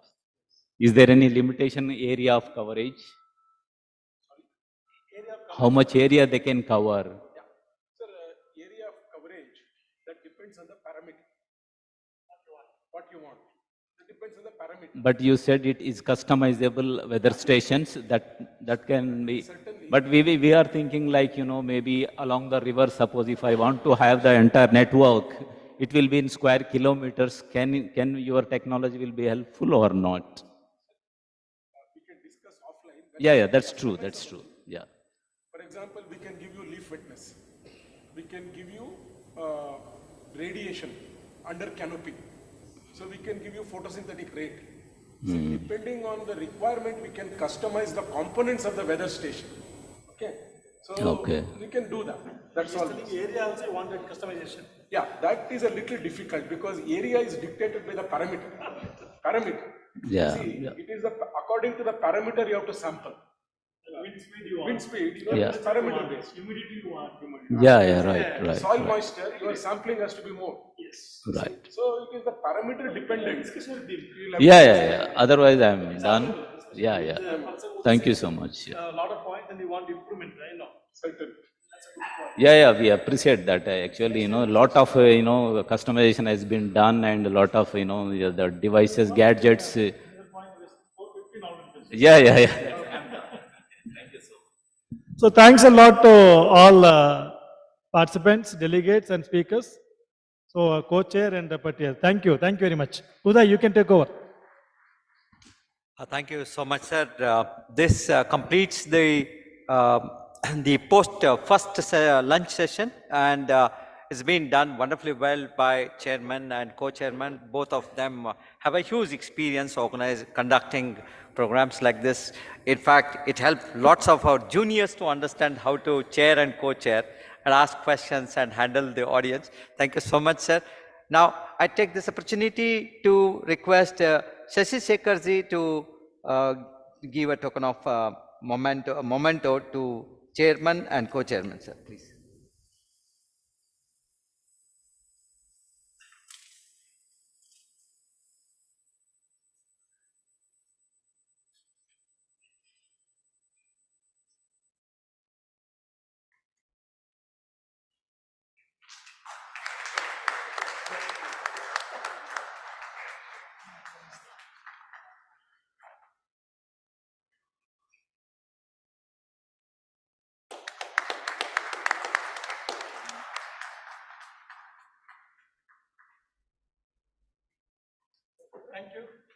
Thank you so much. And now we will break for tea, and it's behind Vishalakshi Mandap where we met this morning. We immediately will have to assemble because we are running short of time. Almost we are behind. We are actually behind one full session. That's 1.5 an hour. Yes.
to be to chair the session, and Dr. Ashok happens to be from Chanakya University. He is an academician from the Department of Faculty of Psychology, who has immense experience delivering training programs for the corporates. He he was in Bangalore University in the past. Currently, he is with the Chanakya University, and I request Ashok sir to be escorted by Kaveri ji to the dais, and as well to C.V. Srinivas ji to co-chair, C.V. Srinivas to co-chair, and request Dr. Saurav Sharma, to an assistant professor, School of Arts, Humanities and Social Sciences from Chanakya University, to be the rapporteur.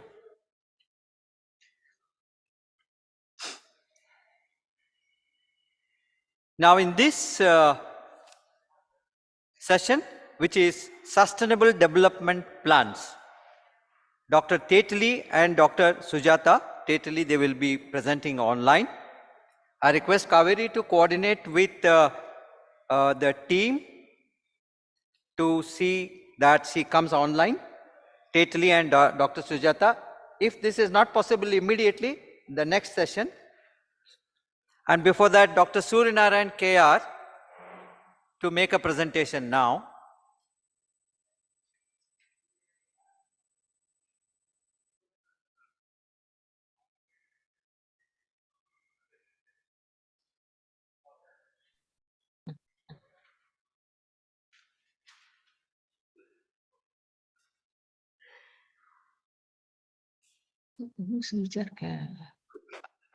I request Suryanarayan sir to come make his presentation.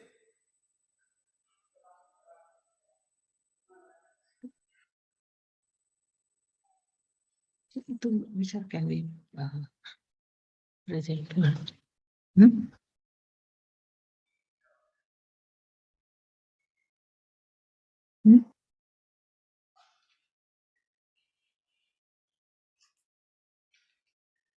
Now, Dr.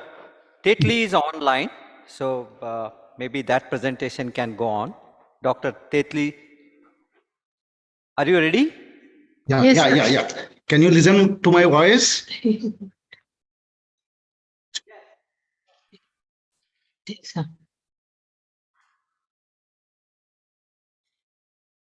Hello? Can you listen to my voice? Hello? Am I audible? Hello. Hello, am I audible? Sir, you are audible. We are able to hear you Okay. very Can well. I start? And Yeah, also your thank you. slides are visible very clearly. Okay, sir. Thank you, sir. Good afternoon, everybody. Before I take you to Stone Age times and make you understand how cow sector grows, bamboo are related to climate change, I thought a brief introduction is necessary about our Earth, planet Earth, Mother Earth, what we call it. One of the fundamental aspects of our Earth is its inconsistency. It changed its shape, size, and form from time to time. Once it was a fireball, some other times it had a molten shield around it. Before it became a blue planet, it enjoyed a white snow cap around it. In the innumerable times, it had many sort of changes that took place. Out of them, the biggest thing it experienced was 5 major species extinctions and 4 major glaciation periods. Humans' entry on Earth is only 3 lakh years back, and agriculture is only 12,000 years old. And agriculture made us to grow in unbelievable proportions. And actually, we reached every nook and corner of the earth. What we call now is Anthropocene. But humans' journey began from Africa, and he reached India only 45,000 years back. Next slide. Okay, sir. The first canvas, what we see in the history of ancient times, the only thing we can understand from is archaeology, genetic engineering, and ancient scripts. These are the only resources from which we can analyze what was there in the past. This past, what we call prehistory or Stone Age times, is pre-literate history. The only available thing is cave art from the caves of India. The most ancient people who reached India, first wave, most probably the first wave of people, they had a very open mind. They have identified many species for their hunting gathering thing. They used many plants. Actually, if you see one of the photographs, I put it is Andaman Nicobar Islands, Jarwa tribe. You see the type of hunting gathering tools. They used many types and they used many plants. And the next wave of immigrants that reached India, they saw herds of cattle around and they documented in the cave art. You see, the most interesting part of it, they were all animal-centric people. They loved animals, and out of them, cattle was one of the most favorite things. And the third thing was they were hunting small game and fish, then small animals. These were their food. Whatever they saw, they painted in the caves of India. Mostly most of these caves are found in the central part of India. And why this is important, why this is all important is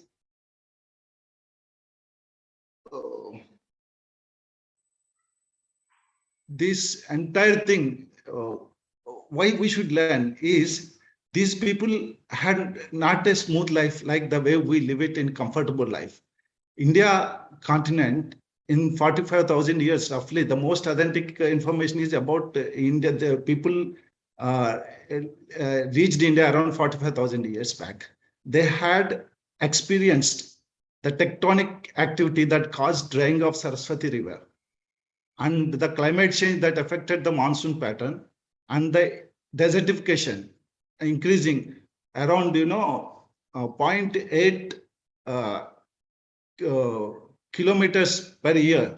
This Thar desert is to increase. These were the three phenomena they had to experience. And the question is how they survived it, whether they had any type of experiments through which they survived and become successful in living. These are all climate related aspects. In fact, climate change is a symptom. The diseases are many. Next slide, please. What we understood is the Stone Age communities, they had their own practices, but most of these practices are very interesting, and all these things to face the climate change, they followed different aspects. They inventiveness comprised in interventions at various levels in different fronts and during different times. It happened at species level, it happened at farm level, it happened at settlement level, even region level also it happened. These interventions are different kinds. For example, species level, they introduced species from other regions, from other parts of the world, and they exchanged species through migration processes and through maritime contacts. At farm level, they improved in sowing practices, mixed cropping, and settlement level, they used common worship. This is the only very interesting part is at settlement level, these communities had developed a culture of common ownership. For example, sacred groves, bamboo and cow-based subsistence strategies, and this resulted into the development of new professionals, what we call now caste. Actually, this is what we call kul in ancient times. The fourth one is changing the shifting people had identified climate change as a reality, and they adapted and they developed new dryland agriculture. This is one of the most interesting and important point of these Stone Age communities. Thank you. Next slide. And one of the first lessons I understood is from cave art. The people who gazed the animals also drawn many paintings in the cave art. Maximum, I think India is the third largest cave paintings I have got. One of the only plant and identified from the cave art is bamboo. Most ancient times, people realized that bamboo has the high potential to survive, and it not only takes care of the needs, it took care of many other wants. This ranging from hunting, habitat, and many other things, food and medicine also. Means all primary needs are also took care of, bamboo took care of that. And bamboo was one of the interesting plants mentioned in Rigveda after, I think, Soma. Rigveda mentioned 3 times 2 plants. One is bamboo, second one is lotus. In Rigveda, the Haman appealed Supreme Lord to raise up 100 folds like a bamboo canes. This itself speaks about its resilient character. In Parikshat gift, they asked one thing, to bestow upon them 100 bamboos in addition to dogs, mares, and animal skins. Further, you will find bamboo mentioned in Ramayana many times and many other scriptures also. Since we cannot discuss all those things, but bamboo was one of the most important plant that has been introduced by Stone Age communities, and it's a phenomenal species. It just got a rhizome. Its culms are very useful for construction as well as for food. And because of this advantage, the next wave of people who could develop bamboo plantations and bamboo cultivation, and there is a separate profession in especially peninsular India is evolved that we call it Burudar Madari. These are bamboo weavers. This itself speaks that one interesting aspect is India, the Kula origin started with professionalism. Thank you. Second slide. The second important thing we found is cattle. Cattle is drawn everywhere from Africa to Europe to India. These are the cave painters migrated from Africa. Everywhere they made historical museums, and in every museum you'll find cattle of different types. But in India you see the cattle, one beautiful humped bull that is called Jebu cattle. What this Jebu cattle has to do with all this climate change and other things is actually cattle was introduced 10,500 years back. But about 8,000 years back, Indian communities have domesticated Jebu cattle. Jebu is a semi-drought resistant variety. It was one of the most favorite cattle of India. About out of 15 breeds in India developed from this Jebu cattle. And interestingly, out of 75 breeds world over have Jebu cattle genes. This happened not immediately after 8,000 years back, but it happened during 4,000 years back. That was the period of time where our Saraswati was dying, Sumerian civilization collapsed, and there was a lot of climate change around the globe. This was the time our Jebu cattle, it changed the thing, it was in fact, we can say that it is a global transformer. Next slide, please. From here, these two things, bamboo, and you see the next one, cow. These have become not just a species of importance, they have become part of our culture. Third one is sacred groves. Sacred grove culture in India is not originally from India. This we have inherited from most probably Sumeria. There was a beautiful story in the Sumerian literature that was written in the cuneiform texts about Gilgamesh, how he enters without permission into the cedar woods controlled by gods, and how he fights with the god who protects the sacred grove, and kills him and brings cedarwood to construct a gate for his own kingdom. And the gods get angry and punish him. His friend dies because of that. Enkidu dies. And the next thing they say that the great deluge is the result of this. But in India, in literature, we find this sacred grove culture only in 2nd century BC. That was in Mrishakatika, a drama written by Rakshasa. And that drama, the hero pays oblivions before to their ancestors before a sacred grove. This was the only part is mentioned. This is the oldest record in India about sacred groves. But sacred groves have a different importance all over country. In Western Ghats, what we understood is everywhere in Northern Western Ghats, our study where we conducted, every village had 4 types of lands. That kurans, these are common grasslands and babu lands. These were kept for cattle. And second one was about Gauran. Gauran means that is for village holding. And third was Inam land. Inam land they used to keep for religious activities. Whatever the returns they used to get, they used to spend it for Inam land. The fourth one is sacred groves. These sacred groves are mostly exclusively water deities. And they are located at the source of the rivers or streams. And they are diversity rich. And they were seriously protected only during the times of scarcity and other problems. People could harvest things from the sacred groves. And sacred groves are one of the very important point of the things, our ancient culture. Like all these 4 village level common land use patterns, these are the sacred groves. Why these are important? Why we have to do all these things? Why bamboo? Why cattle? Why this thing is? Have we made a list of species that are resilient to climate change? Have we made list of cattle breeds that can take care? What are their interests? What are they feed on? And these are the important information. How many sacred groves are there throughout our country? All these are only vague information. We don't have accurate data.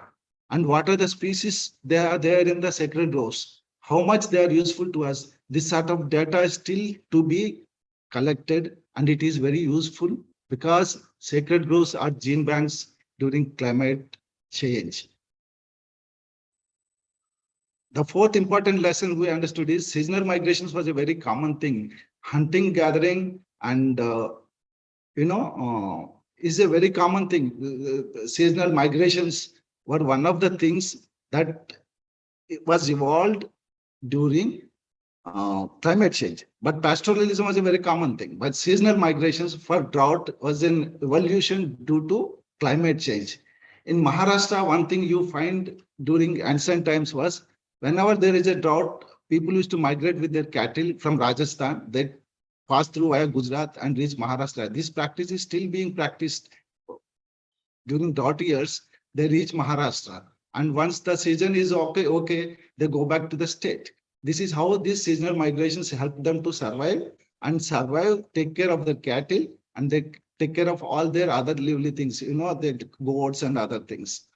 And another important point, 5th lesson, which we understood from our ancient scriptures is changing crop patterns. This is available about Mesolithic period. Mesolithic period is a period where you will find, agriculture settlements as well as pastoralism. Both went together. This was the period. What they used to do when they found the climate change, one important aspect that took place was changing of crop pattern. Changing of crop pattern. This was all with radioactive isotopes they have isolated. People have changed the crop patterns. Means from C4 to C3. What are C4 plants? C4 plants are efficient in photosynthesis, while C3 plants are not. But C3 plants are the plants. They have changed our entire climate mitigation problem. Okay, next slide, please. And the last, but one, the lesson is species exchanges and introductions. The probable period where Neolithic period began in India could be around 7,500 to 6,500 BCE. Neolithic period is characterized by food production and formation of settlements.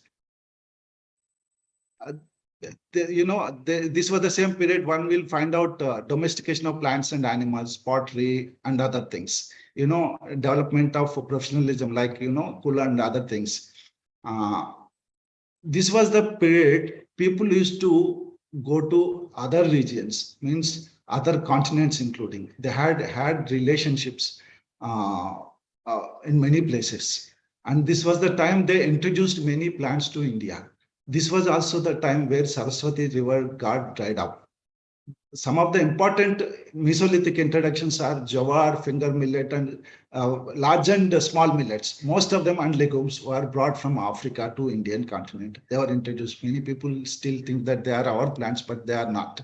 And from maize, we understood many things that Columbus was the fellow who introduced, and the post-Columbus thing, we introduced species.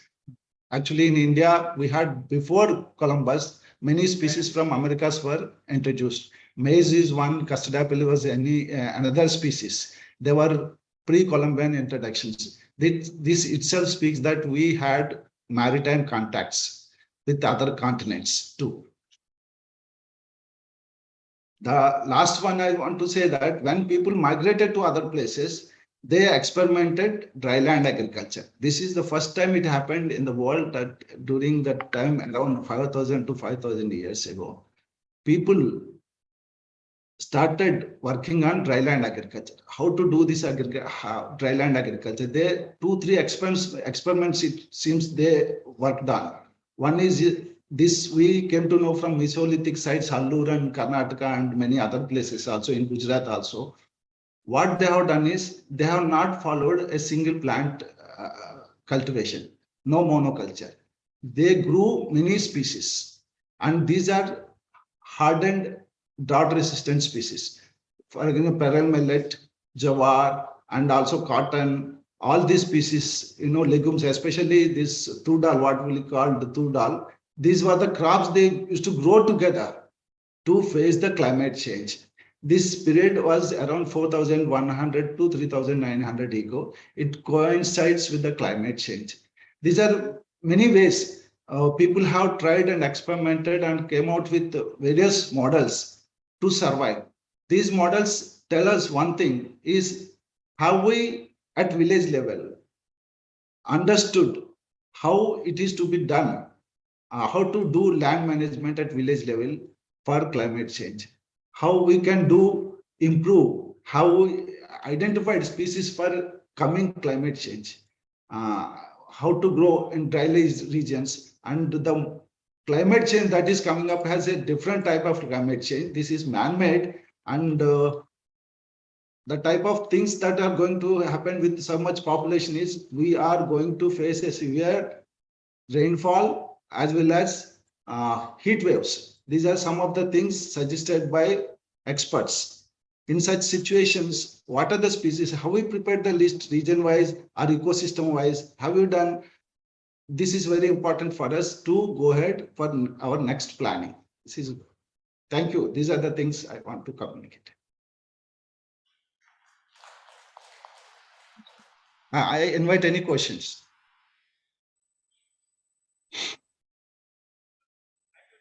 Hello?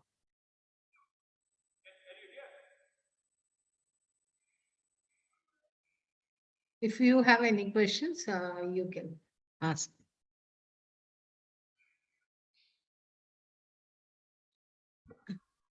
Thank you for a nice presentation, sir. Yes, I sir. think one of the title of the conference itself is Indigenous, and we have taken further behind this also, from the Stone Age itself, how we can, draw lessons from that. So thank you very much for your nice presentation. And any questions from the audience or clarifications? Stop sharing.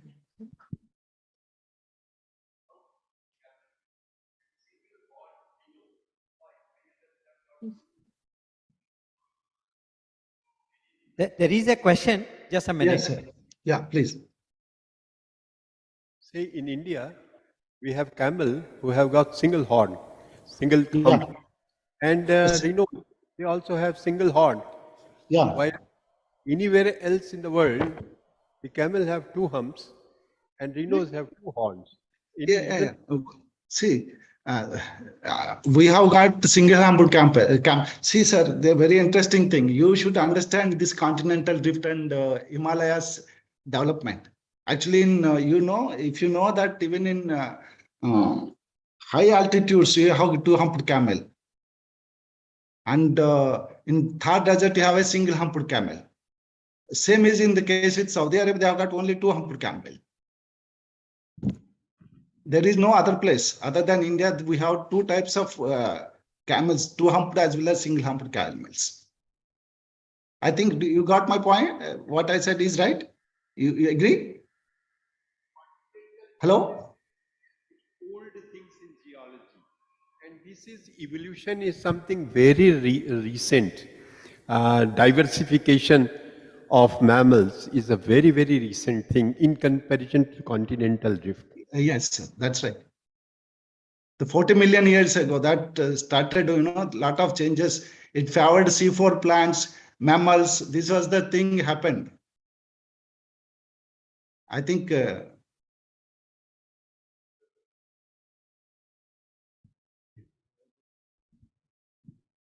Sir, thank you so much. Okay, sir.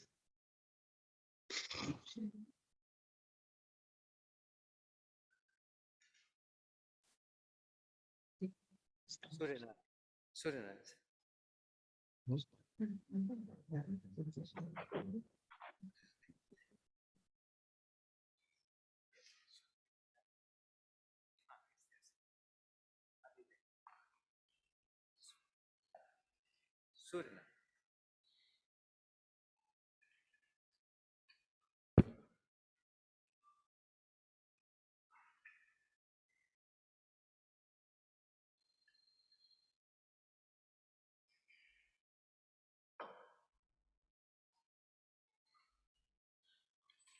PPT is there.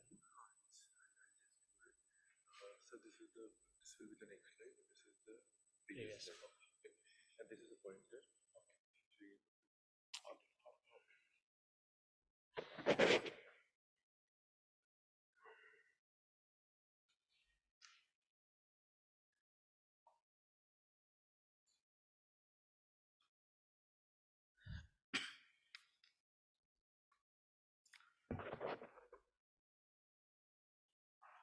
Respected chairman of the session, co-chairman of the session,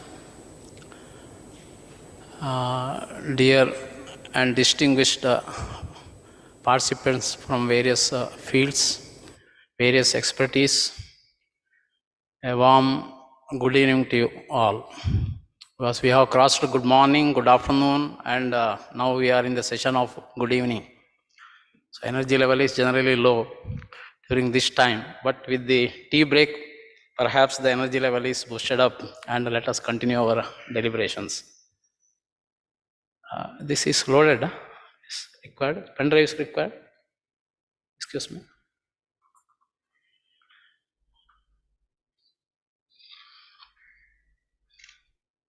Lot of deliberations are taking place, very healthy deliberations,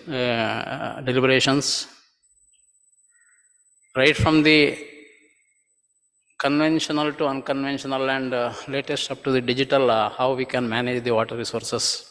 So that is a big question in front of us.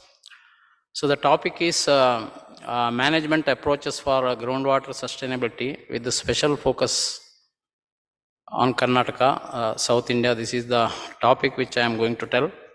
It is just 9 slides. In brief, what is given is where we stand today as far as the resource is concerned. Because to manage something, we need the resource. Without resource, we cannot manage. So this is the topic. So we should know where we stand today and how we can proceed further with this status of today. And next sorry. So where we stand today is given here. One is decreasing availability of water. All of you know it, I don't want to explain it. We are not in that much good position. Whereas how to overcome this? We should have good water management. To overcome the deficit, we should have good management system with us.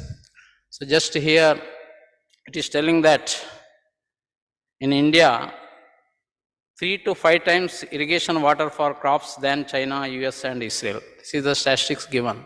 That means we are using more water than what is required. All of us know that. So where the role of water use efficiency or efficiency aspect is concerned in the management, it tells about this story. So we are not so good managers, we can say, or whether we are good managers. So let us see how we aim to develop this management aspect. Next. So just I am giving the resource part. As I told, to manage we need the resource. How much resource if we know, then we can manage it in what way we can decide. So this resource is one of the aspect where it is being continuously evaluated, and this is the resource of India, that is dynamic groundwater resources of India, where we stand today. You can see that graph shows that it is something when you consider from last 2 decades, right from 2001 to 2009 to 2022. If you go just previous to that 2004 or 98 like that, the scenario is more or less same. Here the graph is fluctuating, but more or less it is in the same level. The travel is between something like 61 to 69 or 60 to 70, I can say. That means even though fluctuation is there, we are not as bad as what we say, because water level is coming down, water resources is diminishing, and there is fluctuation in our approach, there is fluctuation in the system. So many aspects we are dealing day to day, and we are in deep crisis, we say. But when we see that as far as resource is concerned, overall in the country or overall in the state, which is showing in the below slide, this is Karnataka, this is India, we are, whether we have to worry, sometimes we will feel like that. What is the reason to worry? We are in the safe level as far as the whole country is concerned or the whole state is concerned. That means we are not, can we say whether we are not bad managers, we are good managers, can we say? Because a lot of activities taking place during the last 3 decades in water sector, particularly surface water as well as in groundwater. And here we are talking about a riverine system. If the river should flow, means there should be groundwater. If groundwater is not there, where the river will flow? Because groundwater only feeds the river during non-monsoon time. After the rain, whatever water is flowing in the river is nothing but groundwater. So we call effluent stream or influent stream, depending upon the condition of the stream or river. If groundwater is totally feeding to the river is flowing. If river is feeding groundwater, river will become dry.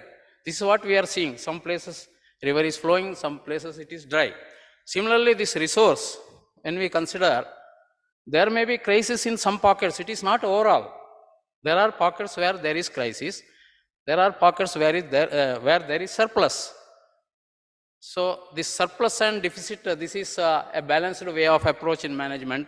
So we have to think in that direction. So we are not, I can say from the data that we are not bad managers, we are more or less good managers. That is why the level of extraction, that is stage of groundwater extraction, is remaining more or less with the little fluctuation standing in between 60 and 70 like that. So this is category of blocks. Same thing, in another way it is presented, we call overexploited, critical, semi-critical and safe. So more or less the percentage of the blocks or taluks during the last 2000, as I told, 2009 to 22 estimation, which is the latest one, which is completed just a month back. We are more or less traveling in the same direction. Because there may be minor fluctuation in the categories, otherwise overall it is moving more or less in the same direction with the minor variations. And as far as in Karnataka, in the last table you can see how we are differing in the number of abstraction structures. So dug wells, can you if you say it is moving from 2,76,000 to 1,35,000. So it is reducing. So we are almost reducing the use of dug wells, except in coastal area of Karnataka. Dug well usage is very, very less or minimal. Whereas in the borewell, you see, the statistic says it is from 8.8 lakhs to almost 10 lakhs as on 2020. And for 22, it is something like 11 and odd lakhs. So there is an increase in the number of borewells. It is not just increase, it is almost doubled in the last 12 to 13 years. So the usage of borewell is doubled. So this is the statistic says. Irrespective of this, the stage of extraction is remained more or less uniformly with the minor fluctuations from estimation after estimation. And the same thing is represented here. Here what one observation is, this is the last three. There are other previous maps which is not shown here. Only 3 maps are shown here, 17, 20 and 22. One important observation what we have to make is rainfall and irrigation are the major factors controlling the groundwater resources and its management overall. The area with respect to the groundwater development and management, as I told. So in areas of low to medium rainfall, one observation is there. The category of groundwater resource development is just I'm not able to read it here.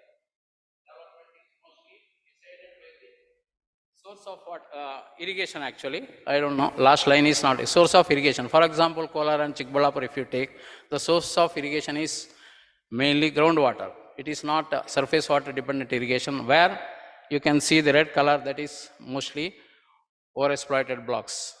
Whatever red patch is showing, it is overexploited blocks.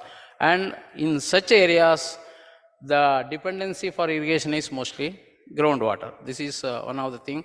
If you go to the coastal area, the scenario is different.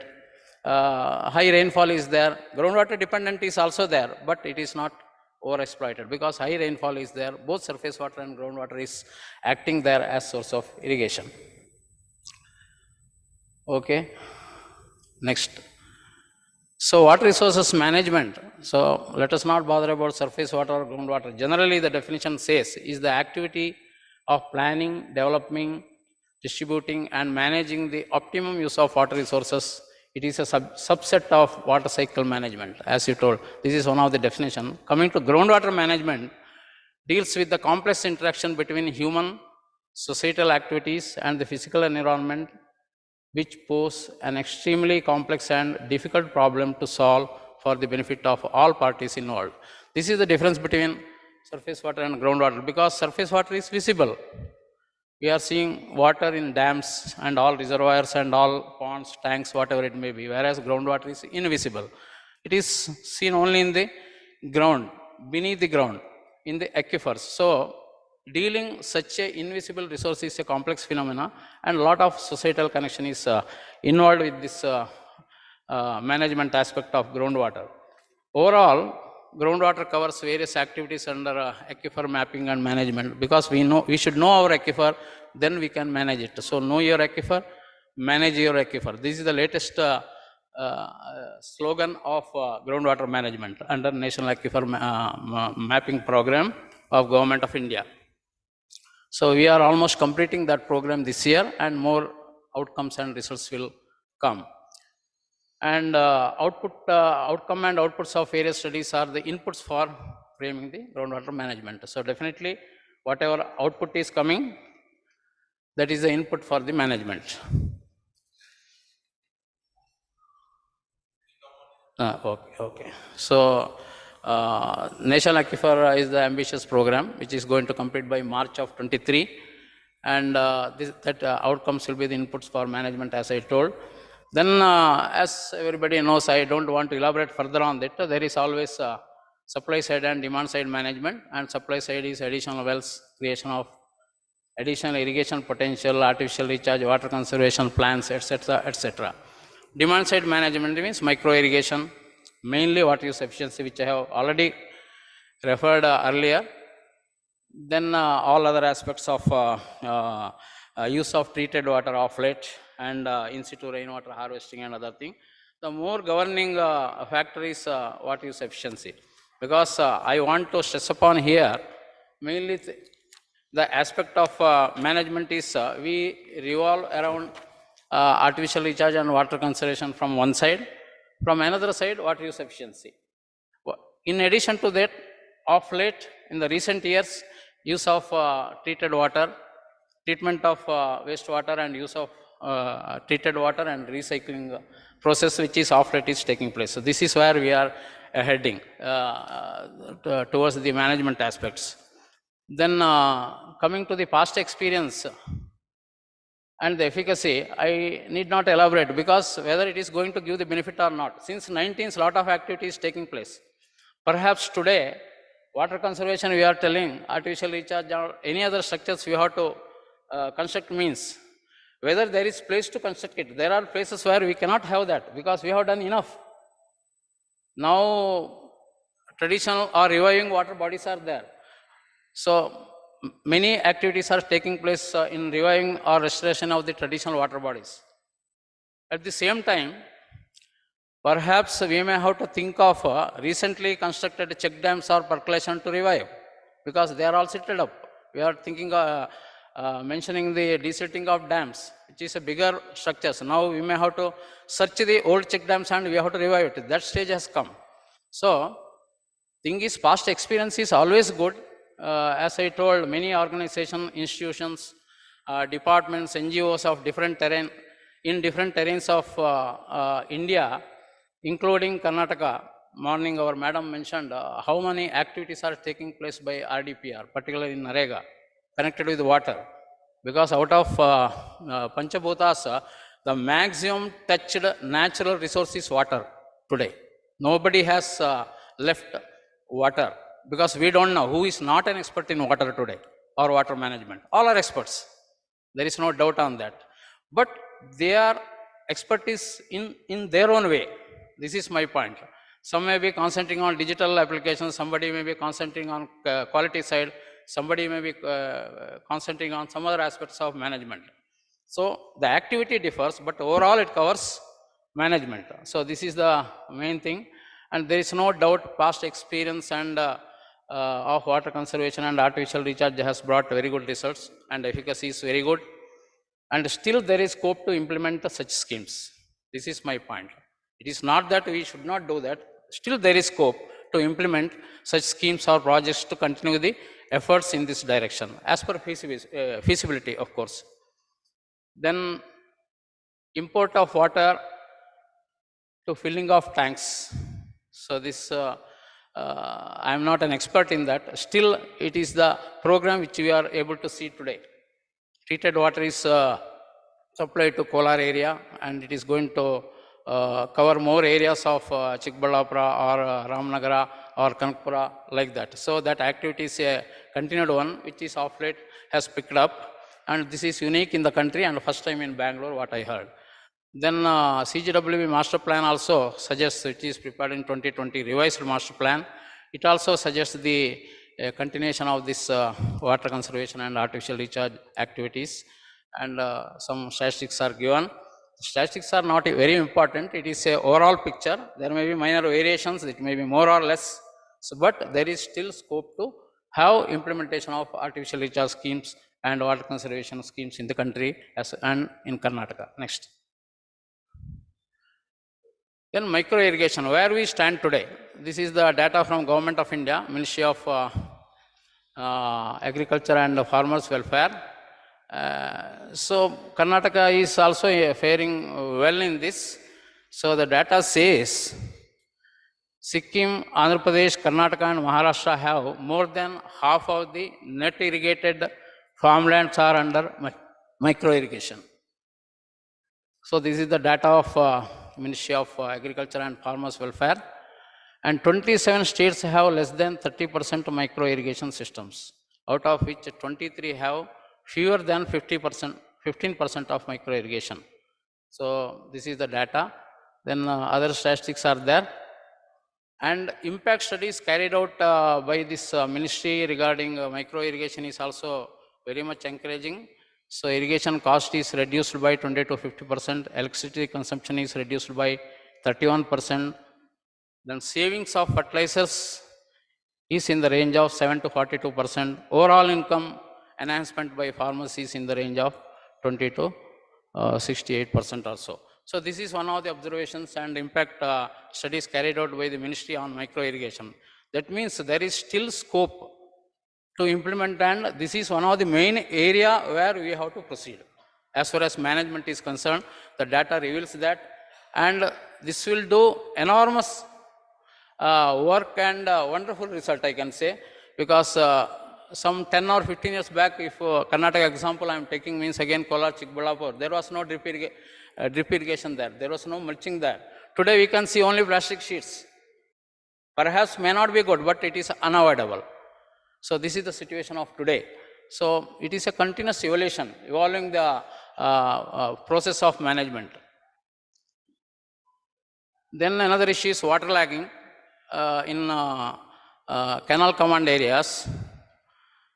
So the data, we are creating a command area from one side, and from another side we are creating actually waterlogged area also during the process. But still more than 50% of the area, for example in Karnataka, waterlogged area is 3.92 lakh hectares as per the GADA data. Out of that, that means it is 13.4% of the total canal command area. That means 100% we have created. In that, nearly 13 or 14% is waterlogged. That means that much land we have lost. At the same time, out of this, 50% is almost reclaimed now as per the data. 54% is reclaimed and the balance to be reclaimed. So this is the position as on 21st March. So this is the statistic says. So here, from management point of view, we have to go for conjunctive use, which is already in place. Still we have to concentrate to cover the balance area and to prevent the further waterlogging in the canal command area. So this is one of the aspects I want to highlight, and just it's the last slide. Just you can read also. So groundwater science has emerged. So our expectations with the expanded knowledge. So expectations is also high, and our knowledge level is also high today compared to a few years back. That is what I want to say. So groundwater science has emerged as an area of multifaceted subject where many players are currently active to provide the best output of research and products to address the water scarcity issues and water management issues. So management aspects are continuously evolving. That is what I want to highlight. It is continuously evolving. It is not static. It is dynamic. So management aspects are continuously evolving with the time and are the subject of discussions and deliberations to provide the best services to mitigate water demand to various sectors. So this is what is happening here. We are deliberating on that, and there may be new evaluation, new methodology, new management aspects after the deliberation. So supply side management I already covered. I don't want to highlight again. Similarly, demand side interventions, particularly where we have to address more is water use efficiency in agriculture and domestic industry or whatever it may be, all infrastructure projects, because water use efficiency is the lifeline now, lifeline of management, I can say. Then reuse of treated water and all these aspects together acts like a catalyst to focus new frontiers in bringing the best management practices and optimal use of water. This is what the finally conclusion. So it is a evolving process, and we have to address the issues more focused and more realistic and our database is very wide today. We got a vast database compared to a few years back. And with this expanded database and expanded knowledge, definitely we can achieve a better management aspects. And coming to the river, just to conclude, it is an activity, if you have to remember river means you have to remember the ridge also. So ridge to river is the process where normally the activity is taking place. So as geomorphologically we will say ridge, then pediment, pediplain, valley. So we have to address all these things. So if you are focusing on the ridge, that means automatically we are focusing on the river. Because if ridge is healthy, pediment is healthy, pediplain is healthy, then river also will be healthy and there will be environmental flow in the river. Otherwise, river goes dry, it may go early dry or it may be permanently dry. So this is what, so our travel should be from ridge to river. And the NREGA program already our madam has covered, it covers wide activities. And another is, which I have not presented here, is participatory approach. Just I am comparing the drainage with the participatory approach. So drainage means normally first order, when two first order joins, then it becomes second order. Two second order, then it becomes third order. Similarly, if two hands joins together, then it becomes four hands. One soul joins with another soul, it becomes two souls. Like that, it will spread. Finally, the drainage system reaches sixth or seventh order and it will flow. Similarly, participatory approach also, so many souls and so many hands, when it joins together, definitely better output and better result will come. And as you know, water is a natural resource.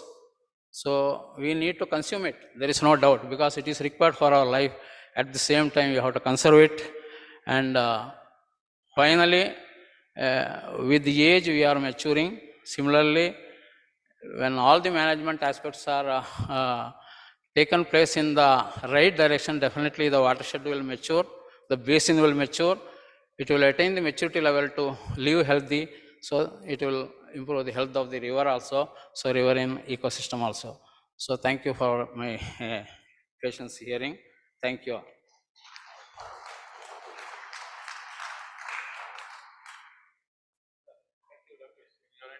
Any questions, observations?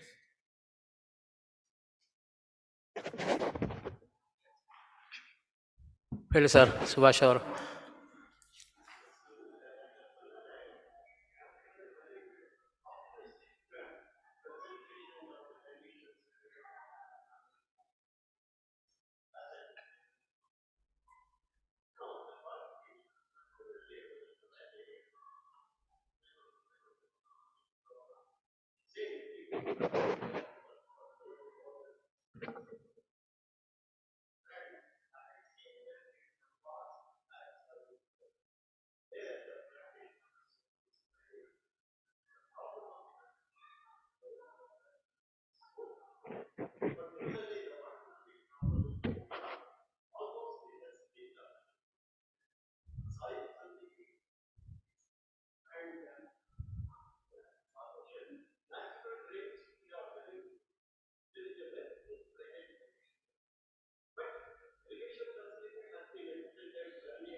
Ratio based on the quality of groundwater and admixing of the surface water. But it was suggested nearly 40 years ago with detailed publications which were printed by CADA Authority. But nothing so far has come out about the implementation aspect of managing the waterlogging problem. Your answer, please. Thank you. Yes, it is a major issue. Actually, when we are preparing the reports of aquifer mapping, so we started from south mainly in the overexploited aquifers. So where the canal command area is very less. So later when the progress of work is happened, then we are entering the canal command area, because canal command, a lot of water is there and water logging is there. there should be a management aspect, because waterlogging is directly related with the groundwater. When the water level is coming up, touching the ground, it becomes waterlogged. Less than 2 meters is defined as waterlogged, and 2 to 5 meter depth water level means prone to waterlogging. This is what normally we say. Thing is, as far as this, it is a irrigation engineering skill as far as waterlogging issue is concerned. Generally, what I came to know is they are constructing subsurface drainage within the waterlogged area to drain out the water and to send it to the tail end area.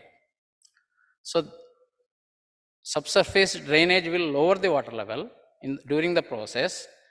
It will flow from higher altitude to lower altitude. It will be fed back to drain, which will finally enter some pumping, or by gravity it will enter the irrigation canal. Normally tail end areas will have deficit of water, which will be useful to there.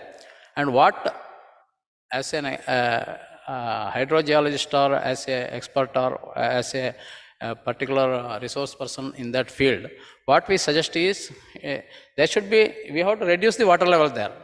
We have to make the water level deeper. Reduce the water level, what I mean is we have to make the water level deeper, so that the issue of waterlogging is controlled or treated or solved. So this in the right understanding in Maharashtra it is taking place, I heard, because when I discussed with the agriculture university professors and all, even they are going to Maharashtra also in the neighboring state to address this. Mainly it is a subsurface drainage network system they are developing to lower the water table in the canal command area. That is part one. Part two is again, whatever soil is deteriorated, they will have treatment to the soil, gypsum treatment and whatever, depending upon soil condition. I am not an expert in that. So they will revive the health of the soil to use again it for some cultivation or some crops or something like that. So it is a major issue, there is no doubt. But of late they are addressing it. That is very important. Initially they have left it.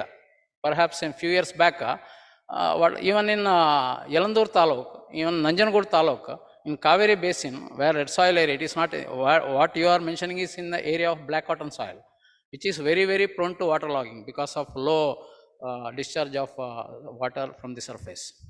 So it is becomes stagnant, and salt efflorescence will be there, and there will be white calcareous layer, and in no time it becomes fertile to unfertile. So this is the problem in black cotton. Even in red soil area like Nanjangud, Yalandur, some parts and all, waterlogging issues are there today in Kabini command area and all. So that is very scaring.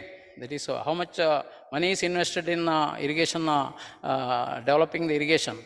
And when the land goes in the other way without utility, it is a major issue.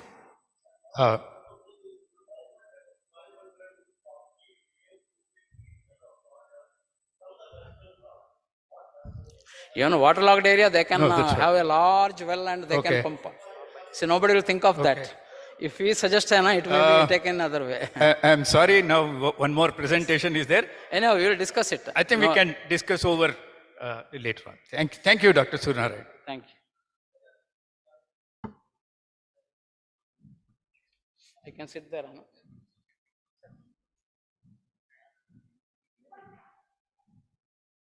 I now request Kaveriji to get Amlan online for his presentation. And that's going to be the last presentation of the day. Amlankar.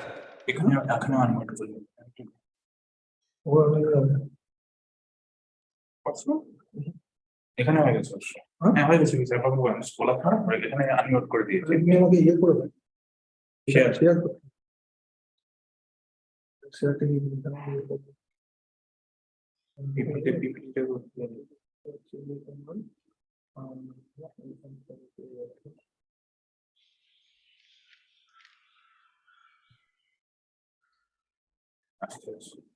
এখানে আসছে আপনি ইয়েটা পিপিটিতে আসবেন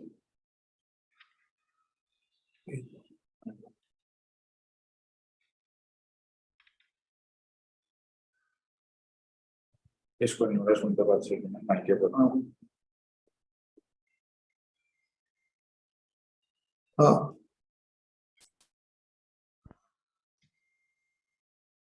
Good evening. Whether the presentation is observable, can you see it? Yeah, we can see it, sir. Okay, and I am also audible to you all. Perfectly. Okay, thank you very much. So, good evening. As my predecessor and my dear colleague, Dr. Suryanaran, was telling that now is the time to say everybody good evening. So, actually, just I being a water practitioner, water professional, I would like to say something because I am from the eastern part of the country. The entire country is reeling under serious crisis of water, which is the actually matter. What for actually, I believe so that you have convened this conference for sensitization of people about the riverine process, etc.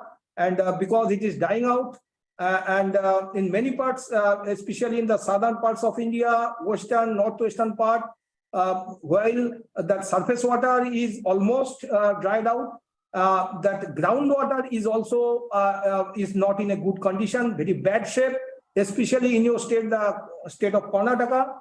And but while in the eastern part there is water in many places still to be used. So for water security, as also for food security, it is a problem now. Especially for food security, now Niti Aayog is actually looking towards east.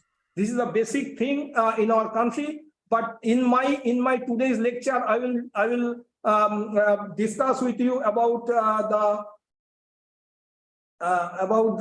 tale of a very remote area, that is maritime parts of India, that is Andaman and Nicobar Islands. There I actually followed some tactics, some technological interventions and some works I could do there, which actually developed some local water availability, because that in spite of copious rainfall, the Andaman and Nicobar Islands, those are actually facing a lot of water scarcity. Reasons are there. I'm just coming into that. So you all know about Andaman and Nicobar Islands, so I am not saying much about the location.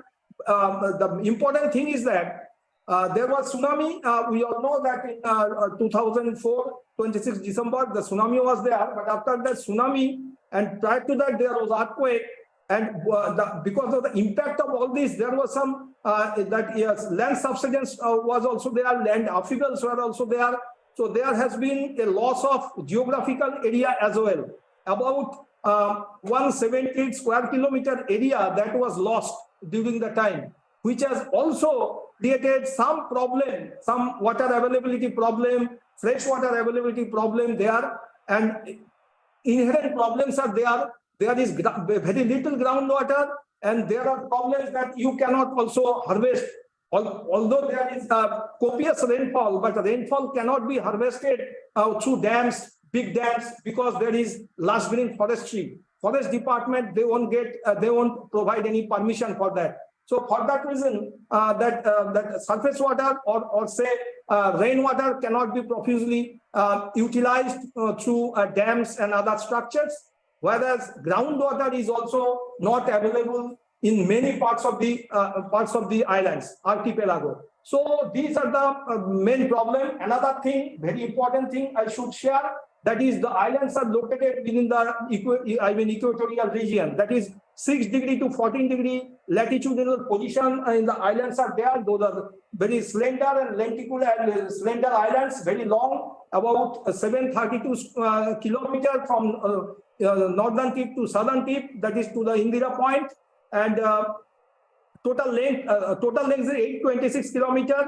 and currently there are 3 districts, and there was a colossal change in land and sea distribution, which has caused a lot of water availability problem there. So this is the administrative divisions, 3 districts. This is the Nicobar district, and this is North and Middle Andaman district, then this is South Andaman district. Now the basic factors, what for the that water availability it is a scarce, very scarce thing in the islands. That is the geological factor. As I was telling you, the major parts of the islands, those are covered by impervious type of geological formations, which does not allow profuse that groundwater recharge from the rainfall, and so this is because the groundwater is not available, and the climatic factors, those are, as I was, it is also mentioned that it is close to the equator, so there is a direct time in sunshine, huge evaporation loss is there. So if you impound water as well, you cannot, if you impound water, immediately there will be evaporation. So for that reason, you have to make some typical tactics, knowing the climatic problems. So although keeping all those things in view, some initiatives are taken up. Another thing is that there is no big catchments also. Absence of good number of perennial streams, those are unavailable in the islands, and non-availability of bigger catchments. These are the many pitfalls which are actually hindering the availability of water, both surface water and groundwater in many major parts of the island archipelago. These are unavailable, except barring few islands which are basically coralline islands. There, of course, water is there, like Karnikowa, it's a bonanza of groundwater. That Neil Island, Neil Island, Havelock Island, many of you actually might have visited. Those are having some good quantity of water, but the major parts, that major Andaman group, there the water availability is very, very less. Another thing is environmental reason, what I was actually mentioning, you cannot construct big dams, etc. Demographic changes, there were huge exodus of people from the Indian mainland. So they made water availability system that totally topsy-turvy. Recently, actually, basically, I am associated with the International Association of Hydrogeologists, and we also arrange lectures by the international speakers. And recently, our former global president, Professor Antonio Chambel from Portugal, he was actually speaking over the world scenario of groundwater. There, after his lecture, I asked him one question that, Chambel, you must be knowing the water scarcity because in our country, because we are having very uneven distribution of water. In many parts now, it is totally, people are reeling over the scarcity of water. But what type of management tactics we can take up? In a single word, he told that could be possibly the population. Because your per capita water availability you cannot manage. That is the main problem. Because of that, you are facing so much of crisis. Your irrigation water you are not getting. Your drinking water is not profuse.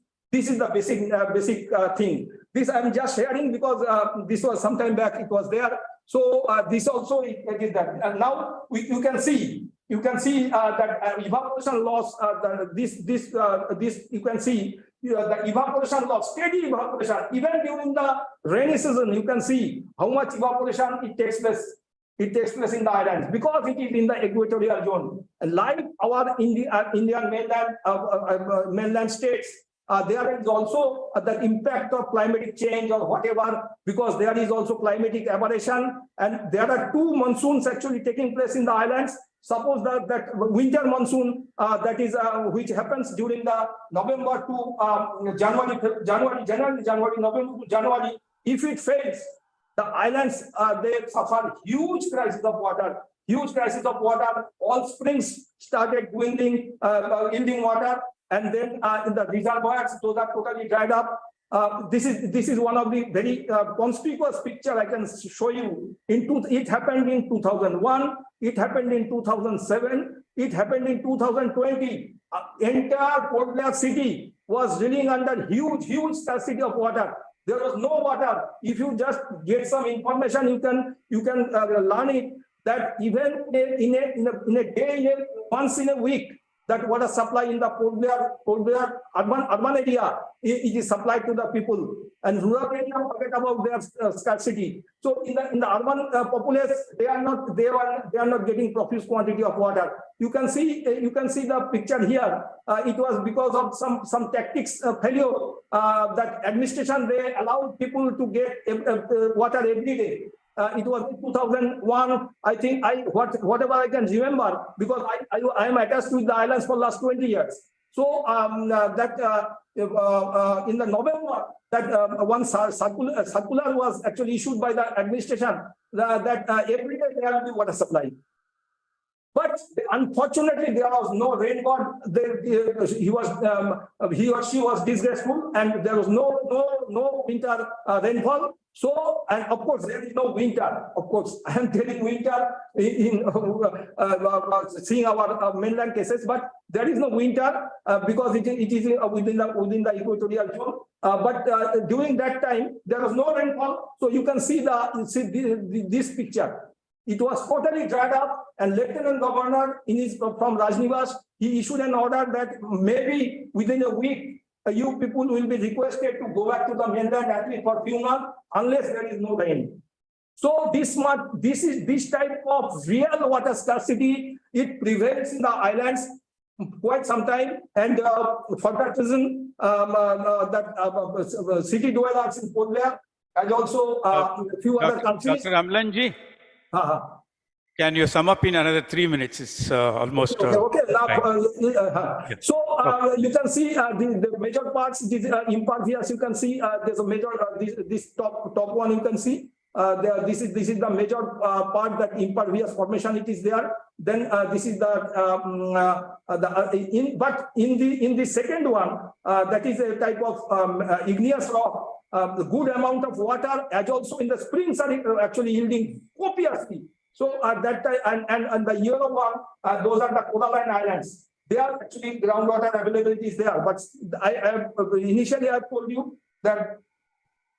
So from our study, we have seen that we have shown that groundwater from exploration it was not available. So after the keen artificial research studies, we have found out some system that I am just going to tell you directly. We have given, this is our model. From this we have advocated that there should be a subsurface dam. Even through this, there are some river rejuvenation. Small rivers also can yield. Also, even some meager flow can happen. So, this type of that subsurface dam, then there should be some check dams, because intermittently their rainfalls are coming, but aquifers are not there.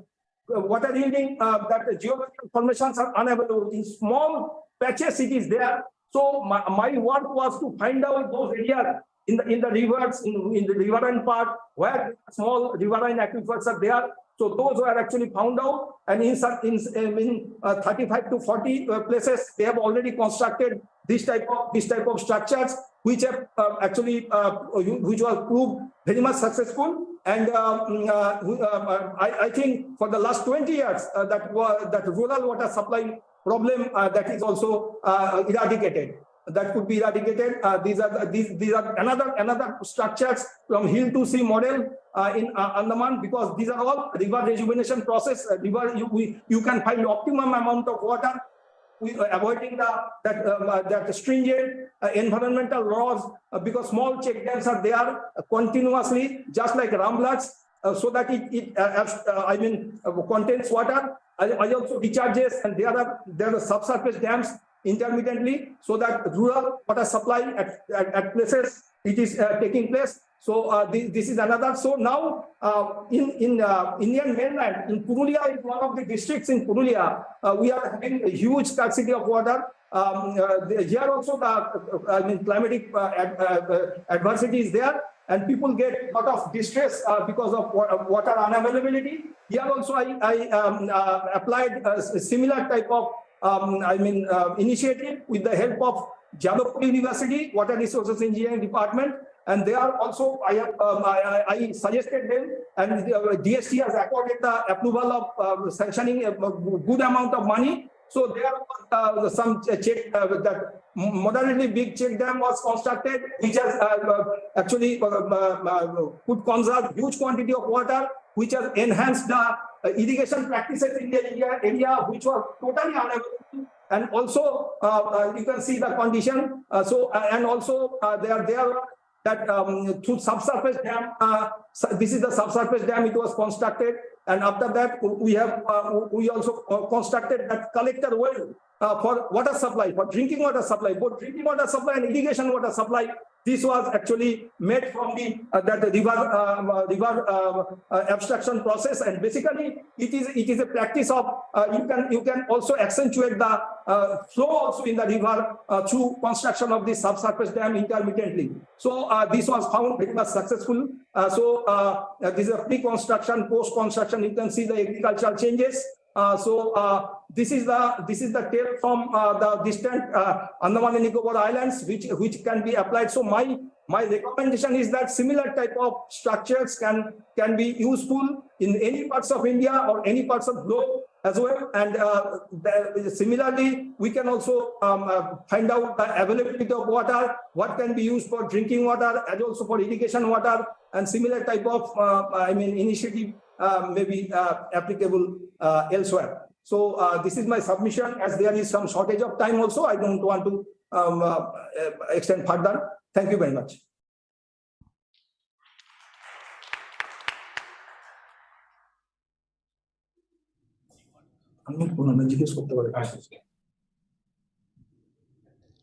Hello. Thank you, sir. Any observations, questions? I think it's already time. I think we can, I request Saurav to sum up.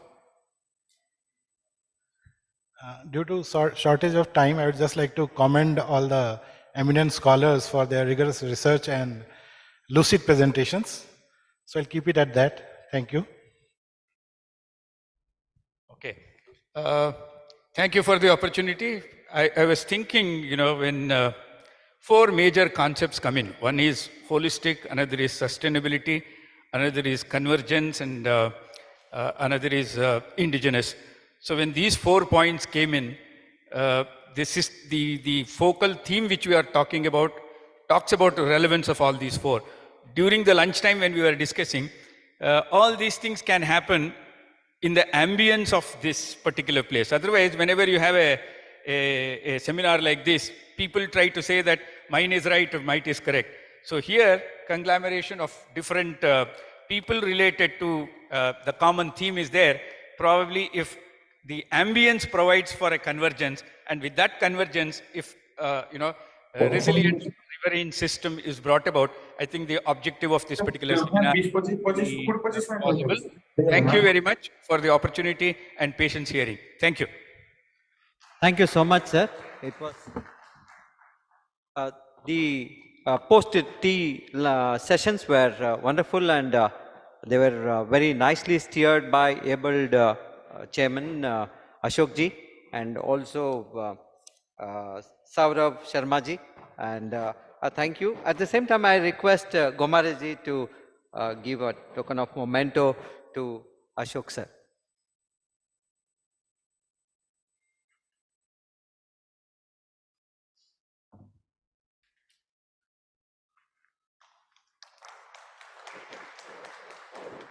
Thank you so much, Gomare ji.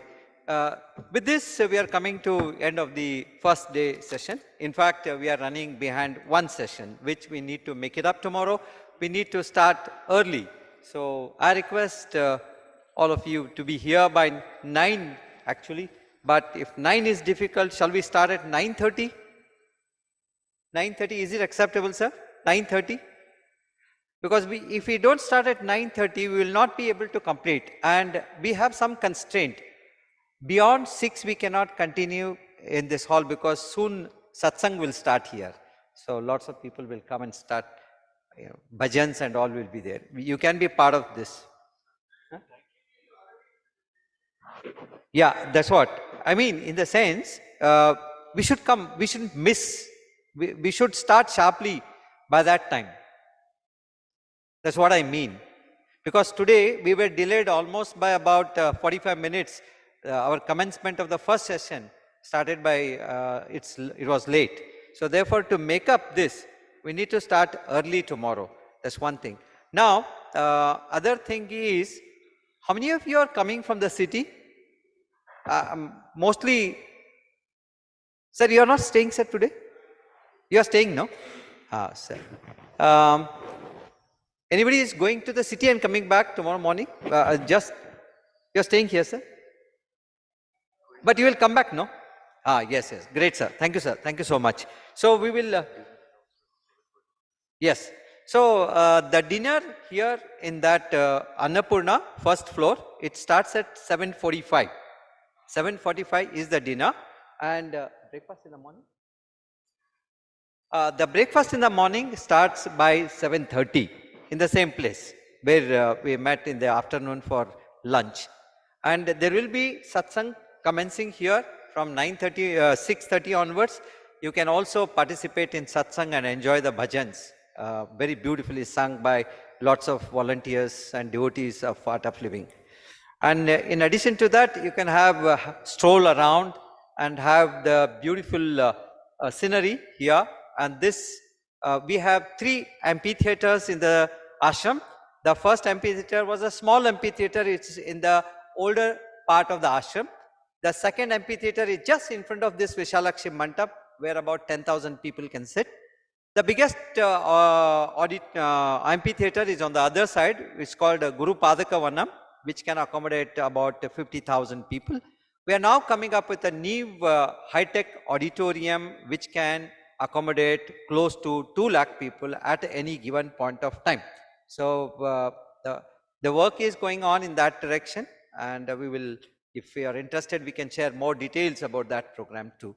So Art of Living is an interesting organization where you find people from different walk of life, and other than spirituality, people are not averse to science. So we have been always looking for more scientific solutions for most of the problems that the humanity is suffering from today.